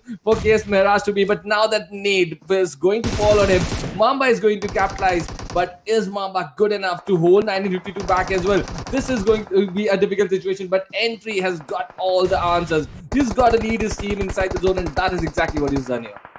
Perfect turn of events indeed. I mean, sad a little bit as well, because the way KSX's player Miraz played that game was just phenomenal, because he was able to convert that position that was not looking too good for him a few minutes ago with only 1 kill to his team, converted that into 3 more kills. So again, I mean, that's just points that KSX so very much needs. But in all of this, A1 Esports is still here. We've got ABCx right here live with all 4 members, as well as A1 Esports. We've got Venom Legends being part of this top 5 teams that will be moving into the circle, and this is where we have quite a lot of kills that are still remaining. Venom Legends looking comfortable as they make this rotation. They do not have any other team around them, and the only team that has been sent back into the lobby. So we are down to 4 teams, but Venom Legend, once again, as they move into those final moments of the game, they have 2 players, whereas ABCxNBSQ as well as A1 Esports have 4 players alive. So a conversation where Venom Legends are going to have to stick true to their name,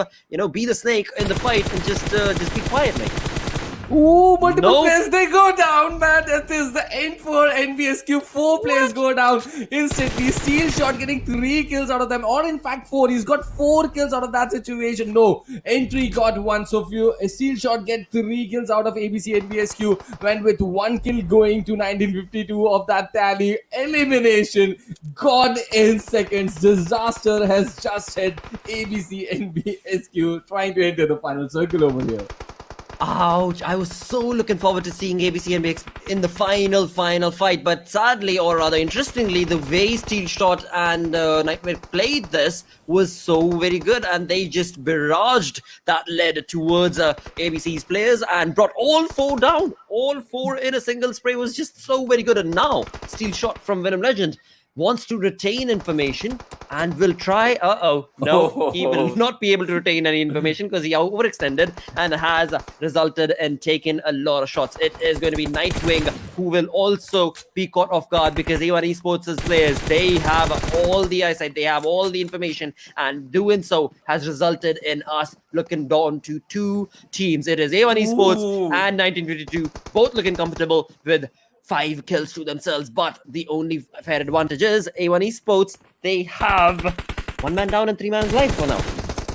For now, but you never know. The 2 players, Tofik making a move. Entry is out there supporting him beautifully. Sinister goes down now, so we have a 2v2 situation. 2v2 situation for 1952 against A1 Esports. And this was a 2v4 situation, let me remind you. The nade from Tofik is going in. It is looking good. There is some damage. 6-9 goes down now. The Molly has hit Entry. He might just be the next player who's going to get knocked. He's trying to put in that first stage. Tofik moves out. He's going to apply that pressure on Jax. He's not allowing an easy revive. They are counting the knock that they have converted. Now there's more damage. 6-9 goes down once again. Jax takes a knock, and finally Jax with that drop shot. Another 3rd chicken dinner for A1 Esports out of the first 4 games. An amazing game that Jax controlled right at the last minute, and they go away with another chicken dinner in their belly. A1 Esports, they are definitely going to become the Centurion, or are they? Or they're going to just try and miss out. 74 plus 22, that is 96. So they're almost. What is this happening, Blotter? 3rd chicken dinner out of the 4 games.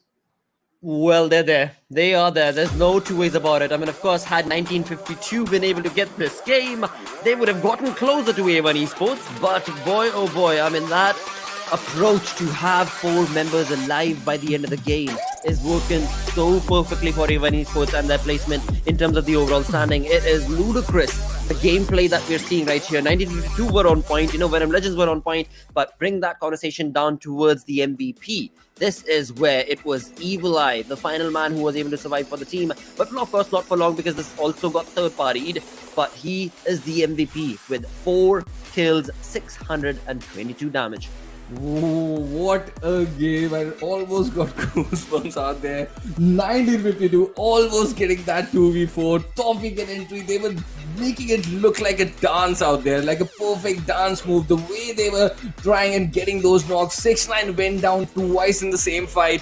But Jax, he held on to the moment, did not let it go so easily, and what an amazing, he just eventually at the end got that 1v2, because at a point all 3 players from A1 Esports were knocked down. He was the last guy standing and he got the 2 important knocks for his teammates. So an amazing performance coming in from Jax right at the moment when his team needed the most. He clutched onto the moment and got that chicken dinner, the third chicken dinner out of the 4 games for A1 Esports. Couldn't have been a better start for any team in any region in the campus championship finals. Absolutely. With that, this was a good top players list that we just saw, where indeed all the top players from the game were from different teams. So that is certainly something that I do keep an eye out for, because it was a good play from A1 Esports. They got the chicken dinner, they've got the lead, but other teams are slowly picking up the pace. That is what I'm getting to. That is what I'm liking as well, because Venom Legends right here, they had 2 members alive as they walked into those final moments, and they walked away with 9 kills. So decent state of affair for them. Wow, wow, wow. But look at that. IR not making an impact in this game. They were having a good game. But FutureStation, they were looking to change things in their favor.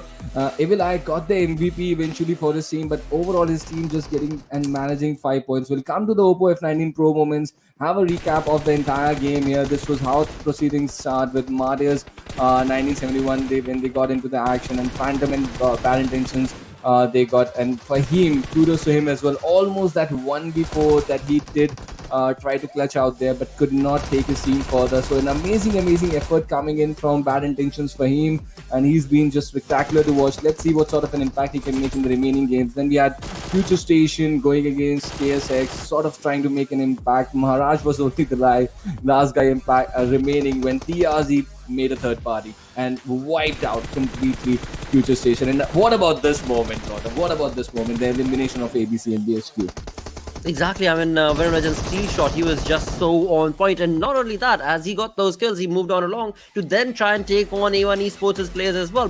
Both of them actually tried to do so, but in doing so, they had already given away their own positioning, and A1 Esports were just a four-man army that was just barraging the lead towards the players of Venom. And eventually, of course, for that, Venom Legend was punished. But A1 Esports, as you did do that quick math earlier, Trooper, is only 4 points away. So they're almost there. There's nothing stopping them, you know. They are most certainly going to be making it, because, again, when you talk about the strategy that they have to the end game, it is simple. They want to have all 4 members alive. And having that is perfectly working for them. Remember at a point when KSX was sitting in Painan, right at the center of that zone, and A1 Esports was right outside the playing area, right? They did not have the 4 players inside. But speaking of the overall ranking first, Infernal Parasites here, they're not looking good at this point. FutureStation, after even making some impact, the players getting some MVPs out there, they're not looking to make some impact. Bad Intentions are having a nightmare completely. But coming back to what I was speaking about, A1 Esports, they were not looking to hold up the center, right? With that shift of the zone towards Quarry, and after that point onwards, they really did make sure that they were holding up the positions. They did not get into unnecessary fights at that point. They just held up and made sure that all the 4 players are alive right till the end. And look at that amazing performance. After the 4 matches, the kills per matches are not coming down that 3 mark. This is the highest kills per matches that I've seen so far at this level, to be honest. 3.25 after 4 matches, 13 kills. Jax is unstoppable today. He's having an amazing run. Beast mode has been activated from the lads of A1 Esports, and along with that, the hashtag spoken so on point today. Be the one, be A1. I mean, that just perfectly fits into the approach that they bring into every single game as they progress along. With one more game remaining now, this is going to be a critical moment where other teams better showcase a bit of a play, and they did. I'm liking that fact, because Sanhok was when we saw 1952 step up beautifully. We saw Venom Legends beautifully pick up the pace, as well as so many other teams like FutureStation, KSX, and eventually, hopefully, with that momentum, they jump into Erangel, the final game, but right after the short break.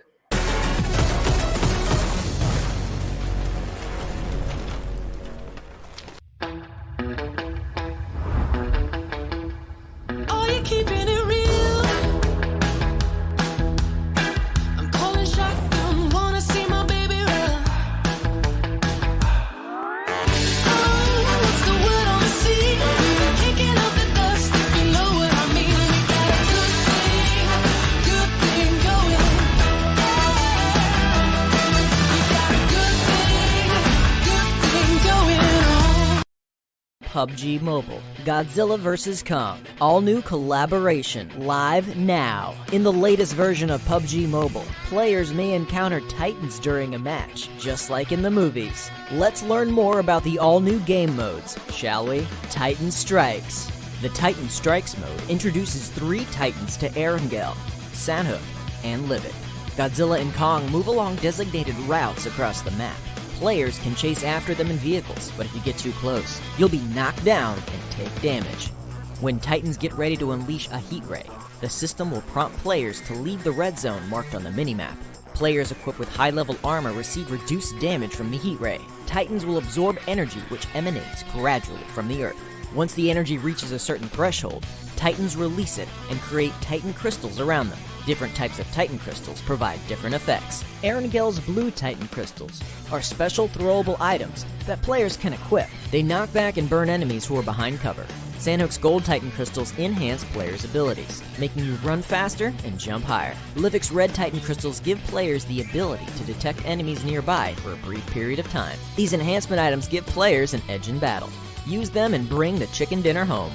With the help of Titan crystals, players have even more unique tactics to achieve victory. Godzilla and Kong roam Erangel and Sanhok respectively, and players may bump into them on Spawn Island. Players can preview the Titan's route on the minimap, along with Apex Cybernetics, and low, mid, and high-level monster settlements. Apex Cybernetics are scattered along the Titan's route, which contains many valuable supplies. However, players can only enter the facility after a Titan has destroyed the base. Players that arrive early will not be able to get into the highly fortified Apex camp. At the same time, defeating different monster settlements rewards good supplies. Monster settlements are mainly occupied by lizards and crabs. Players can use a diversion to divide and conquer. The monsters are big, so using a shotgun at close range can deal huge damage. Players must also be wary of the Titan's attacks. Although they're not hostile towards players, they get irritated when there's too many players around. The Titan on Livik has unique electromagnetic abilities that affect the blue zone and cause it to shift every once in a while. Now, players must pay constant attention to the new play zones and transfer immediately when they begin to shrink, as to ensure they're not swallowed by the blue zone. Furthermore, Mechagodzilla periodically scans an area of the safe zone and marks the locations of everyone in the area on the minimap. This urges players to transfer or engage their enemies. Players must be extra careful. The Titan Strikes game mode is based on Battle Royale. Players must strive to be the last one standing amidst battling other players and Titans. With the addition of Titans, players are ready to witness their majesty and get their hands on the mysterious Titan crystals. Enjoy the all-new Titan Strikes and experience the earth-shattering might of the Titans.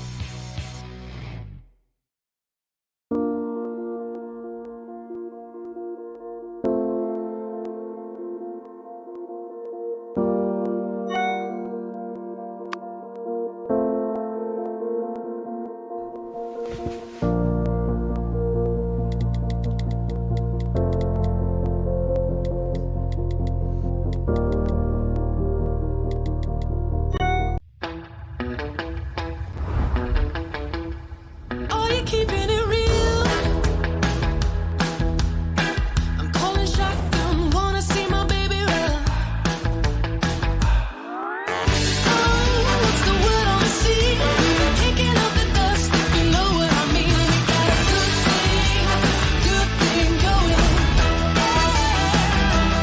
We got a good thing going on.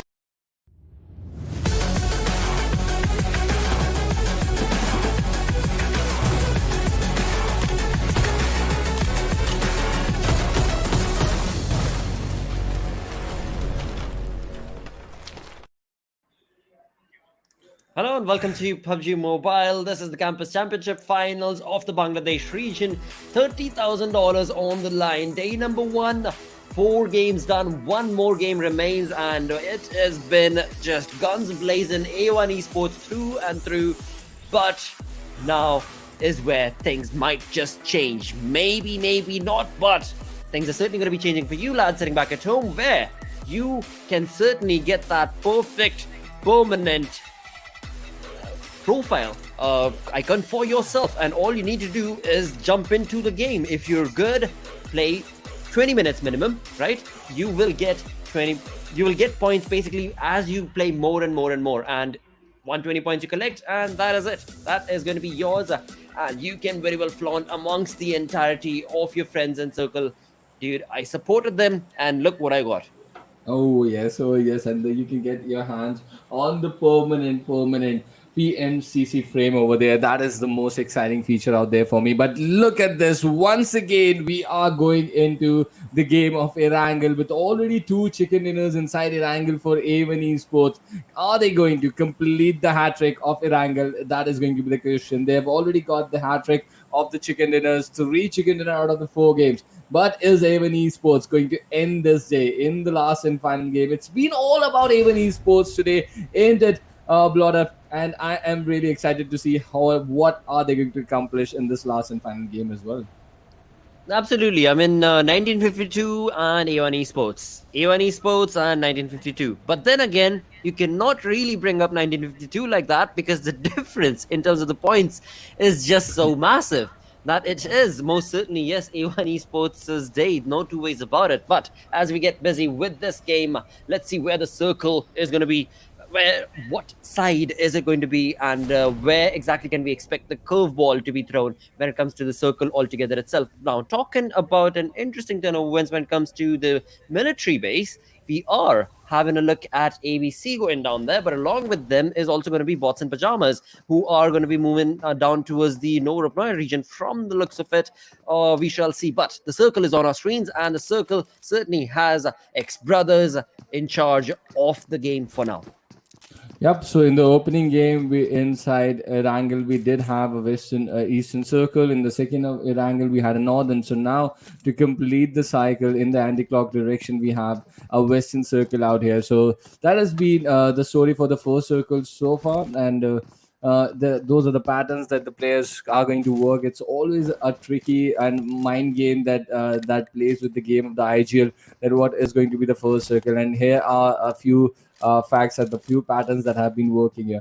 So we'll move towards the military island. Look at Bots in Pajamas holding up military island. No reply, that is FutureStation, using up the vehicles and heading towards the containers, the highest loot agent region inside the map that they are going to control right now. But there's a sort of a cluster towards where ABCxNBSQ, KSX, NRZ Esports, the Milta Farm region that I'm talking about, even Esports also not very far away from that. Four teams over there, so might be that some early action can be headed for us from that region. It certainly should be and could be the case. Now, as we jump into the game altogether itself, we do have bad intentions on our screens once again. Their intentions till now have been really humble to the lobby. Hopefully that changes along in terms of the aggression and domination that they've showcased earlier. Hopefully that will be something that they can reignite and showcase to us once again as day number one of the finals comes to an end, with this game being the final one. But this is the final game, thus implying, well, an opportunity, one more opportunity for day one for these teams to showcase their best of the best gameplay. Once again, when it comes to the best of the best gameplay, you do want to have your teammates around, and the Stalkers teammates, they seem to be pretty spread out for now. Yeah, and that is the strategy they play with. They like to express themselves and go for those big splits that they like to begin the game with. Stalker is looting up this J-shaped compound. Winter holding up this east of Rosa compound that he's holding up right now, and he's also looting it up. So, and two of the lads are towards the apartment area. So it's a big gap that these lads are looting in, and I hope this really works in their favor. And not at this point that any team would like to target them and get some kills out of them at this point, but this is a big split to play with. It's a dangerous split to play with. You really need vehicles to play in these in this split. And I was wrong. There are not two players inside the apartment, just Copper. So we've still not got hold of Fahim. Where is he? Where is he looting up? So that's really a big split that this team is playing in. Exactly. For now, that is the case. As we move the conversation towards the overall standard, we do know there's a massive difference between the first team, that's A1 Esports, and the second one, that will be 1952. In fact, when it comes to the points, for now at least, on day number one, game number 4, we can very well say that A1 Esports has created their own league. And after that, all the other teams are working towards, well, can we be the second? Can we be the third? And that is what the opportunity is like, because difference is quite a lot between first and second, and from second to third and fourth and so on, there is still opportunity for teams to climb up. One good game is always something that we say. Well, that is certainly the opportunity that so many of them need. For example, Team IR, Phantoms, Venom Legends, they need one good game and they could very well be on the second and third spot respectively. But make that conversation, or rather bring that conversation towards the final teams, right? 16th position holder, 15th position holder is where we till now see that there is a massive difference, and that's going to be from bad intentions. They've got only those 3 points, and that was 2 kill points, 1 placement point. So bad intention certainly do need this game to go in their favor. to be able to be a part of this entire point difference, because otherwise there will be a massive point difference as they get on to day number 2. Yeah, definitely. They really they're not even looking to touch the two-digit mark, and already even esports is on a completely different tangent. So it's really a big difference, to be honest. But I think bad intentions really need to be figuring out what they're doing wrong. But let's see, with that big effort coming in from Fahim in the last game, that certainly looks to change things for bad intentions. We are hoping that it happens, but kind of at this point, they are the only team who are missing out on the trick, right? Other than that, FutureStation have also had their highs. Bots and Pajamas also had a little bit of a start, and RZ Esports also at some point looked to get some early kills as well. So it's been a kind of a silent start for all those other teams, standing at from 10th to the 15th ranking. But other than that, it's only been bad intentions who have not like picked up the pace at all at any point. But with one of the teams, what is wrong there with C1? Definitely he must have his map open and he must be looking for instructions from the IGL out there.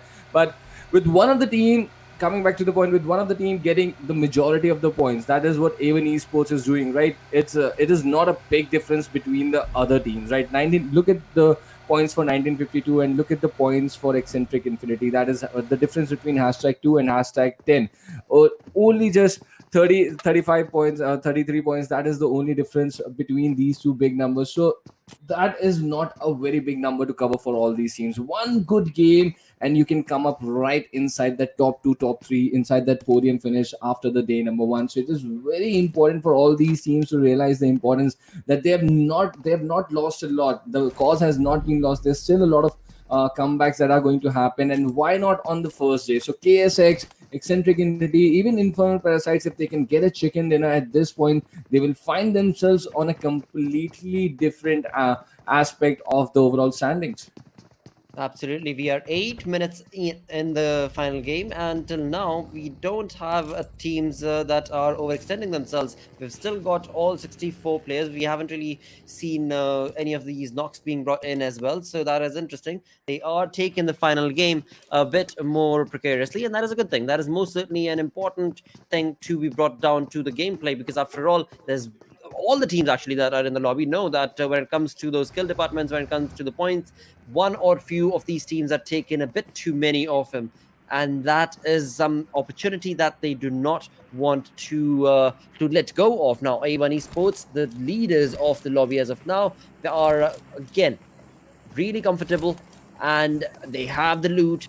For now, they are just trying to wait it out, and they've got a compound working for them. They are in the zone, of course, and are just hoping to come across another team that would cross across their compound, and maybe they will get into a fight with that. The circle takes a shift once again, where we do have Paredo Hill that is going to be right south of hospital area, but again in the center, or somewhat in the center, is going to be 1952. Right next to them is going to be Venom Legends, and good turn of events for so many of these teams. But now, as the other teams are going to get into the zone, that is where things can get a bit ludicrous, because A1 Esports right here, whoa, not looking good at all. Who, even Esports and Venom Legends, two big guns going into action against each other. The players are knocked from either of the team. Frypan is under some sort of pressure. Steel Shot is knocked there. His teammate Nightwing is also knocked there. So Rafat has got this opportunity in his hand, and Jackson Sinister are bleeding out outside the walls here. So a bit of a cover coming in. 6-9 has got to pick up Dante and close in, but this is not the kind of start A1 Esports was expecting in this last game. They're going to lose out on 2 players. So now it's only going to be Dante and 6-9. So it's going to get pretty difficult for them to get the 4th chicken dinner. It's honestly going to be unrealistic to ask them from this point to get a chicken dinner. But 3 chicken dinner already in their bag, they couldn't have got better for them. But Venom Legends, it's kind of a bonus point for them at this point. The mistake that A1 Esports did at this point was trying to enter this compound without information, and it has hurt them at this stage in this point. 10 minutes into the mark, A1 Esports losing 2 players.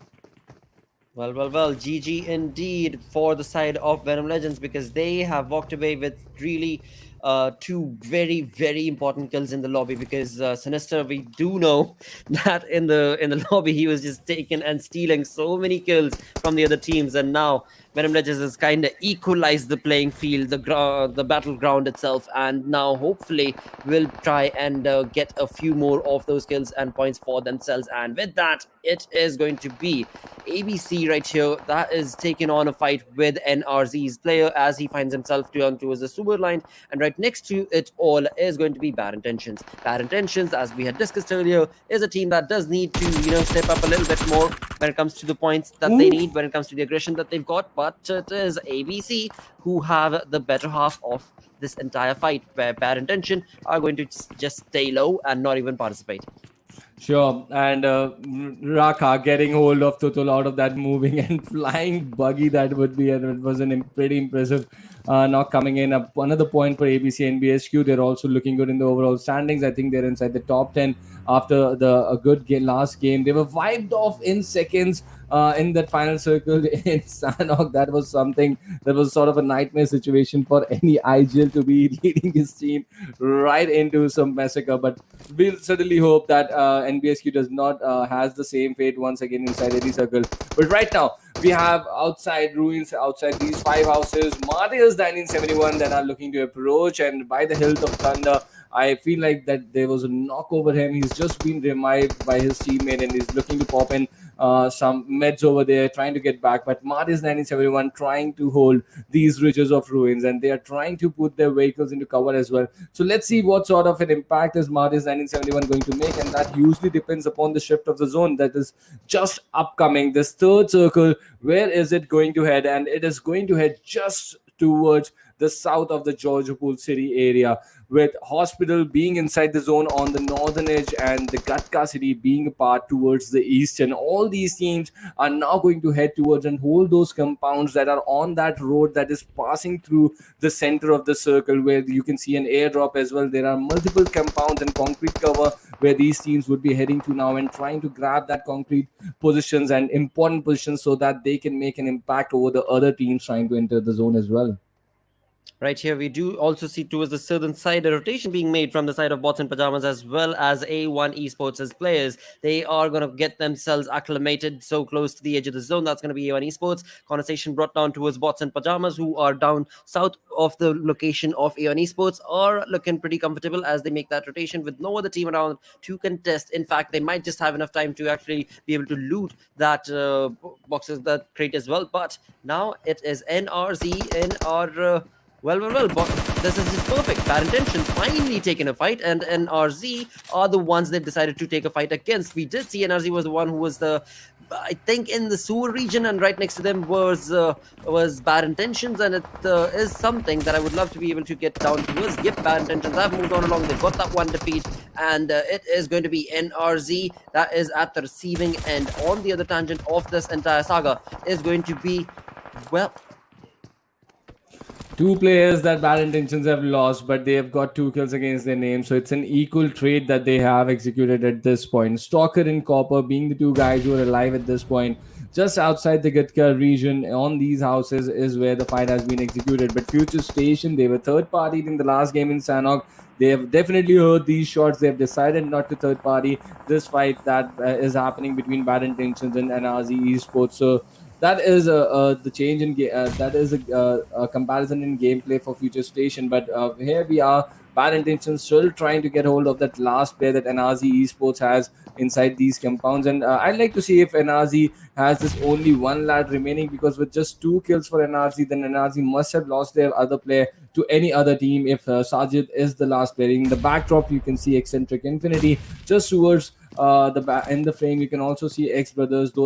Those teams are holding up crucial positions, but the push is on here. Finally over the last guy of NRZ is holding up inside that little house, and is sort of trying to use up all the utilities that he has. And eventually Copper would go down to the molly, and that is not what he wanted. Is the push going to come down from NRZ now? Because this is the point. The revive is on, and is he going to try and make an impact over these 2 players? That is what I am looking for. But Stalker, it's just, I think, a second too late that he decided to get in.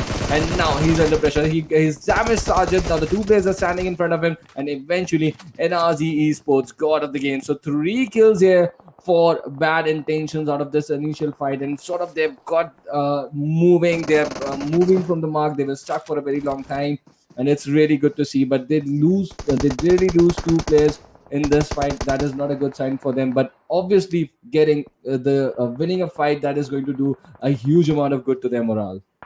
Absolutely, because again, I mean, when we do talk about the points that this team has held as of now, right? They've only got those 3 points, and now they can convert that into a lot more points as they move on along. With that, as you talk about the kills and the kill feed lighting up, it is Venom Legends that is being brought on along. It is also right here in front of our screens. MARTYRS player all by himself trying to take on FutureStation as FutureStation has pushed on along. Now Flint certainly has not let go of this information, or has he? Because FutureStation certainly do. Yep, the information has been revealed. It is going to be MARTYRS player all by himself against FutureStation's players, and this is going to be a tough situation where Evil Eye is the man who is pushing along with a nade that we can see in his hand, and he has cooked it perfectly. Flint not looking too good. MARTYRS have got a well, when it comes to the placement, they are looking comfortable, but overall, this is their final fight, because this is the final opportunity that this team is going to get. And right now, Flint is all by himself, so does not really have a lot of opportunities or options to be able to walk out of this one. He will have to face it, and it is not looking too good for him. Just hoping that there are other teams. All that he can do is hope that there are other teams who will be able to third party, and that is exactly what is happening to FutureStation, as FutureStation is being third-partied once again in a fight. Ouch. Oh yeah, that is going to be sad for FutureStation, and they were trying to make this move over MARTYRS 1971, but getting third-party shots over them, and I feel Kapshi could not have just moved away. That smoke that he popped in on the road, he was trying to make a flank angle. That is just the lack of information that they have, that for the number of players of MARTYRS 1971, because if they know that there is just one lad inside this house, they're going to go for that blind rush against Flint. But Flint, let's see how long is he going to keep the players of FutureStation away from him. He's holding on to a corner. He's popping the smokes one after the other and trying to get away from the inevitable. But let's see how long is he going to hold on. Look at Infernal Parasites holding on to that crucial heights. That's a very important bridge in the context of the game, and they are holding sort of the center of the zone right now. So I'll be interested to see how things change for them, because a chicken dinner is exactly what Infernal Parasites is looking for. But now it's FutureStation out and making more pressure, but Flint has popped in another smoke. So it's a smart gameplay from him. He's hearing the footsteps. He might just end up giving some sort of a damage to FutureStation, but let's see if that is going to be there or not. Flint under pressure and eventually eliminated out of the game. Absolutely. With that, MARTYRS 1971 walking away with only that one kill that they were able to get. Also, when it comes to the placement points, will not be getting none.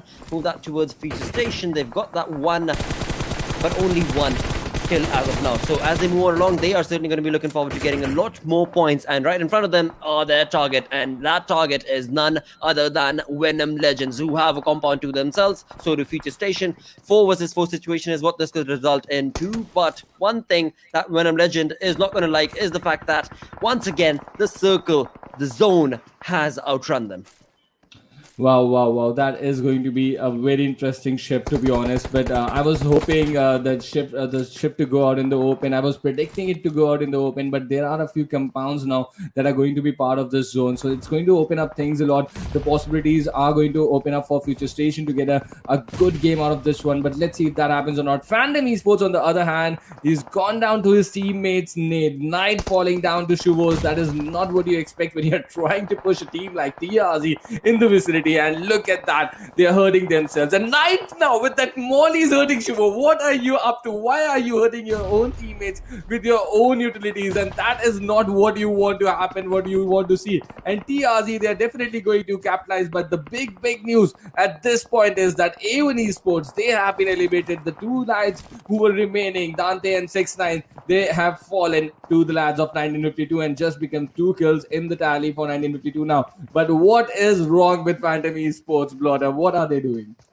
Well, they certainly seem to be a bit out of their heads basically at this moment, because of course nobody wants to be part of a fight like that. But again, when you talk about the fights and the kills that that we've seen till now being dominated. Even Esports is interesting to know when it's not even able to get one kill and have been pushed on back to the lobby, and thanks to 1952. So that is looking lovely for teams that are of course alive, because right now we still have 13 teams alive with 21 minutes into the game. FutureStation is stuck in a battle against the side of XBrothers for the moment, and it seems like Venom Legends did certainly push them towards this compound, as we can see onto the map. But overall, it is going to be Bad Intentions this time, who were only able to get that 3 kills. That is also okay, because they did walk away with a decent amount of points, so working out perfectly. And now it is just, I mean, everywhere you look, as teams try and get into the zone, teams are being sent back into the lobby, one after the other. It is IPG that was looking phenomenal, and they've been ferocious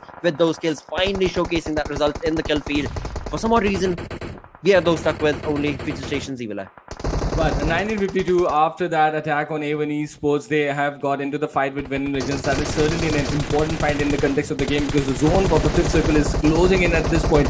And you can see FutureStation trying to clear out those open spaces, trying to hurt the lads of the XBrothers who are out there in the open. So this is going to get an opening situation for Team IR. They are holding up and coming in from the eastern side. And what FutureStation is doing right now is going to help IR to get inside the zone. And look at that, with that shift of the zone moving more towards the northeast side. This is the perfect shift for the team of IR. Let's see how they're going to react. But now Venom Legends have found out, and they've closed into this compound where FutureStation have been taking shots for so long. So the information is there for Venom Legends that there is a team out here, and they are looking to take up this fight. So this is the positive attitude coming in from Venom Legends. Let's see how forward they're going to go. And in the kill feed, I see Mad Cat taking some knocks out here for ABCxNBSQ. That is the first kill for ABCxNBSQ. So let's see what sort of an impact is this lad going to make, because up till now in the first 4 games, it's been a silent show from him. But now he's looking to pick up the pace in the last and final 5th game.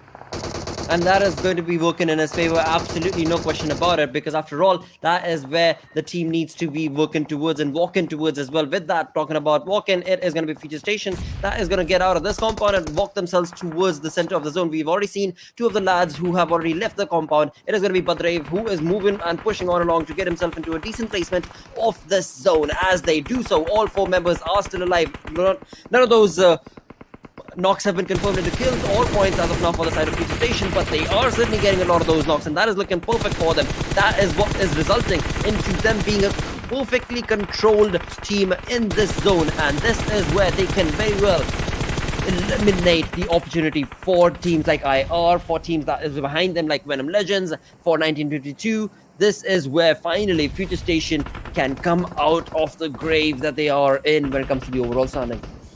Definitely, FutureStation could have hurt a lot of teams out there. XBrothers is still trying to survive out there in the open. Faisal is the guy who has sort of survived, but eventually he falls down to the 5 bangs and 762, and he's been eliminated from the game. FutureStation now hurting multiple teams. I'm really liking this. 1952 out of the game. FutureStation looking to capitalize things. They've got focus. They've got control of the area. They also did manage to hurt IR, who were pretty close to the play region and to that white line. But when they tried to make their move to get inside, it was Eye who gave some significant damage to them. But right now IR is holding up a good position. Look at KX, they have also got numbers inside the final circle. So this is very important in context of the overall standings. If these teams can get a comeback, if FutureStation is going to get a comeback at this point with the chicken dinner, it's really going to improve their chances, and the overall proceedings of the day is not going to look that bad if they fail to do so. Evil Eye getting a knockover steel shot. They're trying to hurt Venom Legends. They've got the information where IR is, so they're taking fights against multiple teams. They've cleared their backs already. They're taking a significantly good move in this moment, and they're once again playing with the split. Look at Badrev. He's quite far away from his teammates, but that is what their strength is also. Playing with the flank angles and converting it. On the other side, from the western region, KSX trying to make an impression. They're getting some knocks with the utilities. Let's see what this fight is going to become in a very few minutes from this point onwards.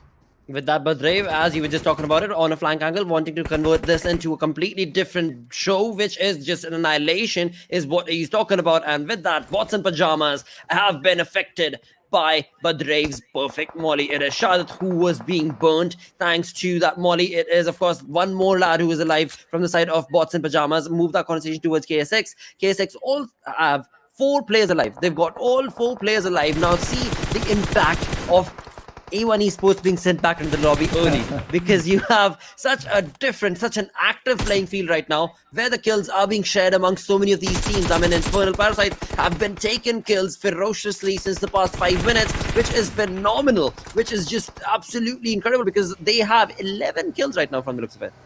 And look at that knock from Maharaj from AKM on that distance, and now FutureStation also hurting Venom Legends out in the 6th position. IR, they have been on the receiving end. Cube is going to finish Kapshi for sure, but he's just the entire team of IR has got just 2 kills at this point with just 1 lad remaining in this final circle.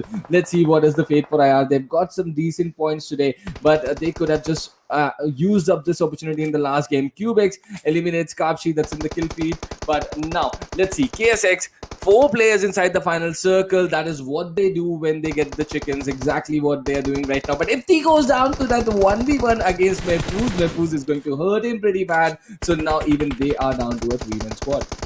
Infernal Parasite being sent with 12 kills is looking really ferocious for now. Brave once again, the Brigadier of the team, looking real comfortable and confident, taking on those kills. 5 kills to the lad right now as he heals himself, as he brings down the opportunities for KSX, because that was a dominating team from the looks of it, because they had all 4 members alive. But right now, Brave has completely different mindset altogether. Of course, Team IR only has 1 man alive, and he most certainly will not be jumping into to be a part of this fight. But Brave, where is your teammate? Are you guys sticking together, or are you creating a flank? The flank would be that much more incredible if they are doing so, which again can be expected from such an awesome team that is, of course, going to be FutureStation.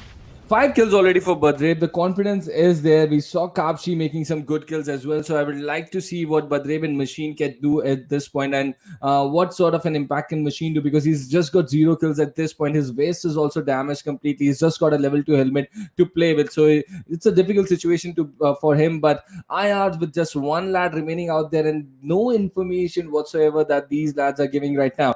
With 3 chicken dinners for A1 Esports already, 1 for 1952, FutureStation would really like to end this day with a chicken dinner, and that is exactly what they are eyeing right now. But they are on the man disadvantage situation. 2 players for them with 3 from KSX right in front of them. The smokes are being popped out. The terrain is coming into the play. All the players are like in the prone position. They are snaking in, not giving away any information whatsoever, and trying to get the information from the opponents as much as they can. Let's see if Machine and Badrev can pull this off in the final circle, and can they get this chicken dinner and that all important 15 points from this game. Most certainly, because right now when you talk about Machine and his placement from the side of FutureStation is looking really interesting as he tries to get the information and convert it into a perfect turn of events. He did convert that information of that smoke into a kill, and with that, this team is at not stop, just bringing down players wherever they see. Right here we have Badrev all prepped and ready. He was maybe able to just notice that small little head that was popped, because right now KSX have been brought down to a 2-man team as well. But as I say, it is Miramar who brings the conversation in his favor. It is a 2v1 situation where once again it is going to be Badrev brings sent back into the lobby. Only Machine remains. 1 good utility would have done it all, but sadly that's not going to be the case. It is Sanhok pushing on along, and it is of course going to be Sarkil at the back end. Machine knows that there is a team there is a player there. He is on point, but boy, this is getting so very close. Eventually, it is Xenox who will give away this information. As he does so, Miraz is ready on the flank to be able to convert that into a kill. So close to Machine, he still does not know. He does not have any HP to be able to even get away, but eventually, it is going to be KSX who will get this chicken dinner. The final game of the finals. Beautiful turn of events for this team, but the way FutureStation played, they had some miraculous kills, they had some perfect plays, and the aggression, that was just incredible to see. Yeah, but it is going to help the cause for FutureStation a lot, and they were really impressive. They really did hurt IR, and I thought IR had an outside chance in this game that they missed out. Venom Legends was stopped in the tracks by FutureStation. 1952 was stopped by FutureStation. So a lot of teams that FutureStation was eyeing, but I just feel that they missed out on the trick in the final circle with Badrev moving out. It was a big responsibility on Machine to get that chicken dinner when he could not capitalize on it. But the man of the moment for now, the MVP for this game, it's from Infernal Parasites. Heaven got 6 kills. We've seen him perform so good in the semifinals. It's really good to see him convert inside this game of Erangel on the final stage as well. So after this 5 games that we have witnessed, brought up, what do you think? Oh, what a amazing start for what a day in the overall for the day on the first day of the finals. Exactly, Trooper. I mean, one thing that I did not like in this final game was the fact that Infernal Parasites got so many kills, but sadly we could not really be a part of so many of them, and we were not able to showcase that to the stream as well. But overall, when it comes to the game, when it comes to these teams, this was looking ferocious play, phenomenal play, because that is exactly what was needed for the entirety of the lobby to do so. We've got IPG, Infernal Parasites bringing themselves into the top players list. We've got Hewan as well as Mapuz. On the other tangent, it is FutureStation's player who are also stepping up and being a part of this top players list in the name of Badrev as well as, of course, Kapshi. But again, I mean, what a massive impact it is to have A1 Esports not be a part of the lobby. Yeah, when A1 Esports not a part of the front page, that is going to give a significant impact over the overall standings as well. KSX has sort of made a comeback. Infernal Parasites have made a comeback. FutureStation have made a comeback. Venom Legends are doing the catch up. IR is going to make a comeback. Look at Bots and Pajamas; they also got a pretty decent game in. So it is going to sort of cut down the difference that A1 Esports have created over the rest of the lobby, but still that is a pretty staggering lead that they have created for themselves, and an amazing day for any team. They would be really proud of themselves, and the fans are going to be really proud of how their team has played today. It was an amazing day for A1 Esports in the total. Never mind, they missed out on getting any point in the last game, but they did their job significantly beautifully in the first 4 games when they were out and got 3 chicken dinners. And in the only game they did not get the chicken dinner in Miramar, they got the #3 position. Exactly. With that, as we move on to the Oppo F19 Pro moments, is where we had A1 Esports' Sinister and the other lad as they push on along, being sent back into the lobby, and not so long after, it was the final 2 players who were sent into the lobby as well for A1 Esports. But this is where FutureStation, as they made that push into the circle, into the zone, were looking ferocious. They were so very much on point with those kills, with those sprays. At a point, I thought FutureStation was making things for IR when they were hurting XBrothers, right? But they made sure that they came out of the compound and hurt other teams as well. They did not allow an easy movement for IR as well. I really wanted this to be a FutureStation chicken dinner, but never mind, KSX. They really needed this in their belt as well. They have got to the #6 position. That is going to spice up things, and they are finally looking to break the curse, to be honest, after in the 5th game, getting this chicken dinner inside the finals. That is exactly what they wanted. There's a huge difference what A1 Esports has created here, but still, there are teams that are looking good. And with that front page, I'm really happy that FutureStation, KSX, Venom Legends, 1952 are there inside the top 8. Teams that have missed out on the trick today: ABCxNBSQ, TRZ, MARTYRS 1971.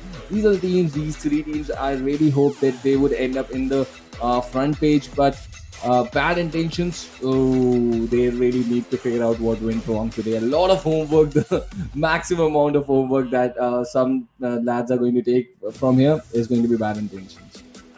Most certainly, dude. With that, we've got KSX's team card on our screens, and it is looking pretty neat. As you so said, I mean, perfectly said that when it comes down to the final game, it seems like they are getting out of that curse that they've self-created, but eventually getting that chicken dinner is certainly making them move on to the 6th position, which is slowly and steadily, of course, getting that much more closer to the goal. And the goal being, you have to be the champion of the campus awesomeness. And when it comes to the campus awesomeness, well, $30,000 on the line.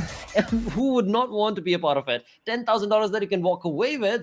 Who does not want to be a part of it? With that, as of now, of course, it is A1 Esports who is looking good, but other teams are catching up. They've got their eye on the money for that $10,000 True. for the sure, but definitely the work is still not completed. Still, 10 games remain in the entire context of the game. 2 days of action to come up, but even esports, boy, oh boy, what a perfect start! You could not have a better start in this format for any team, and with that huge support that comes in for Avon Esports from the region, it's going to be a very peaceful and happy day for a lot of fans out there today. Absolutely, dude. Because again, that is what is needed for all of these peeps as well. Because after all, yes, it is the Bangladeshi region. What is going on is that even though it's all Bangladeshi teams and everything, it's just that perfect opportunity for for the teams that are not part of this top tier league, so to say. They get the opportunity to showcase themselves to the fans of already known teams and be like, all right, oh, here we are, and here we are to prove our point that we're good enough as well and we can be better. And that is something that did not happen today, but maybe tomorrow Sure. and day after. But Infernal Parasites also made an impact in the game. So all these teams, IR, Infernal Parasites, MARTYRS 1971. So there are a lot of unknown names. I did not know these teams at the start of the tournament, right? But now these teams are making a good game. So that is the important stage. And let's see how far they're going to go ahead in the context as far as the 2 days are concerned. Absolutely. With that, boys and girls, we do reach the end of our day number one of the finals of PUBG Mobile Bangladesh Awesomeness. This is just perfect campus championship. Could not have anticipated for things to have gone better on day number of the finals. With that, like I said, a big thanks to Oppo F19 Pro for making it all happen. We do reach the end of our show. We'll be back again tomorrow. Until then, take care. Bye bye.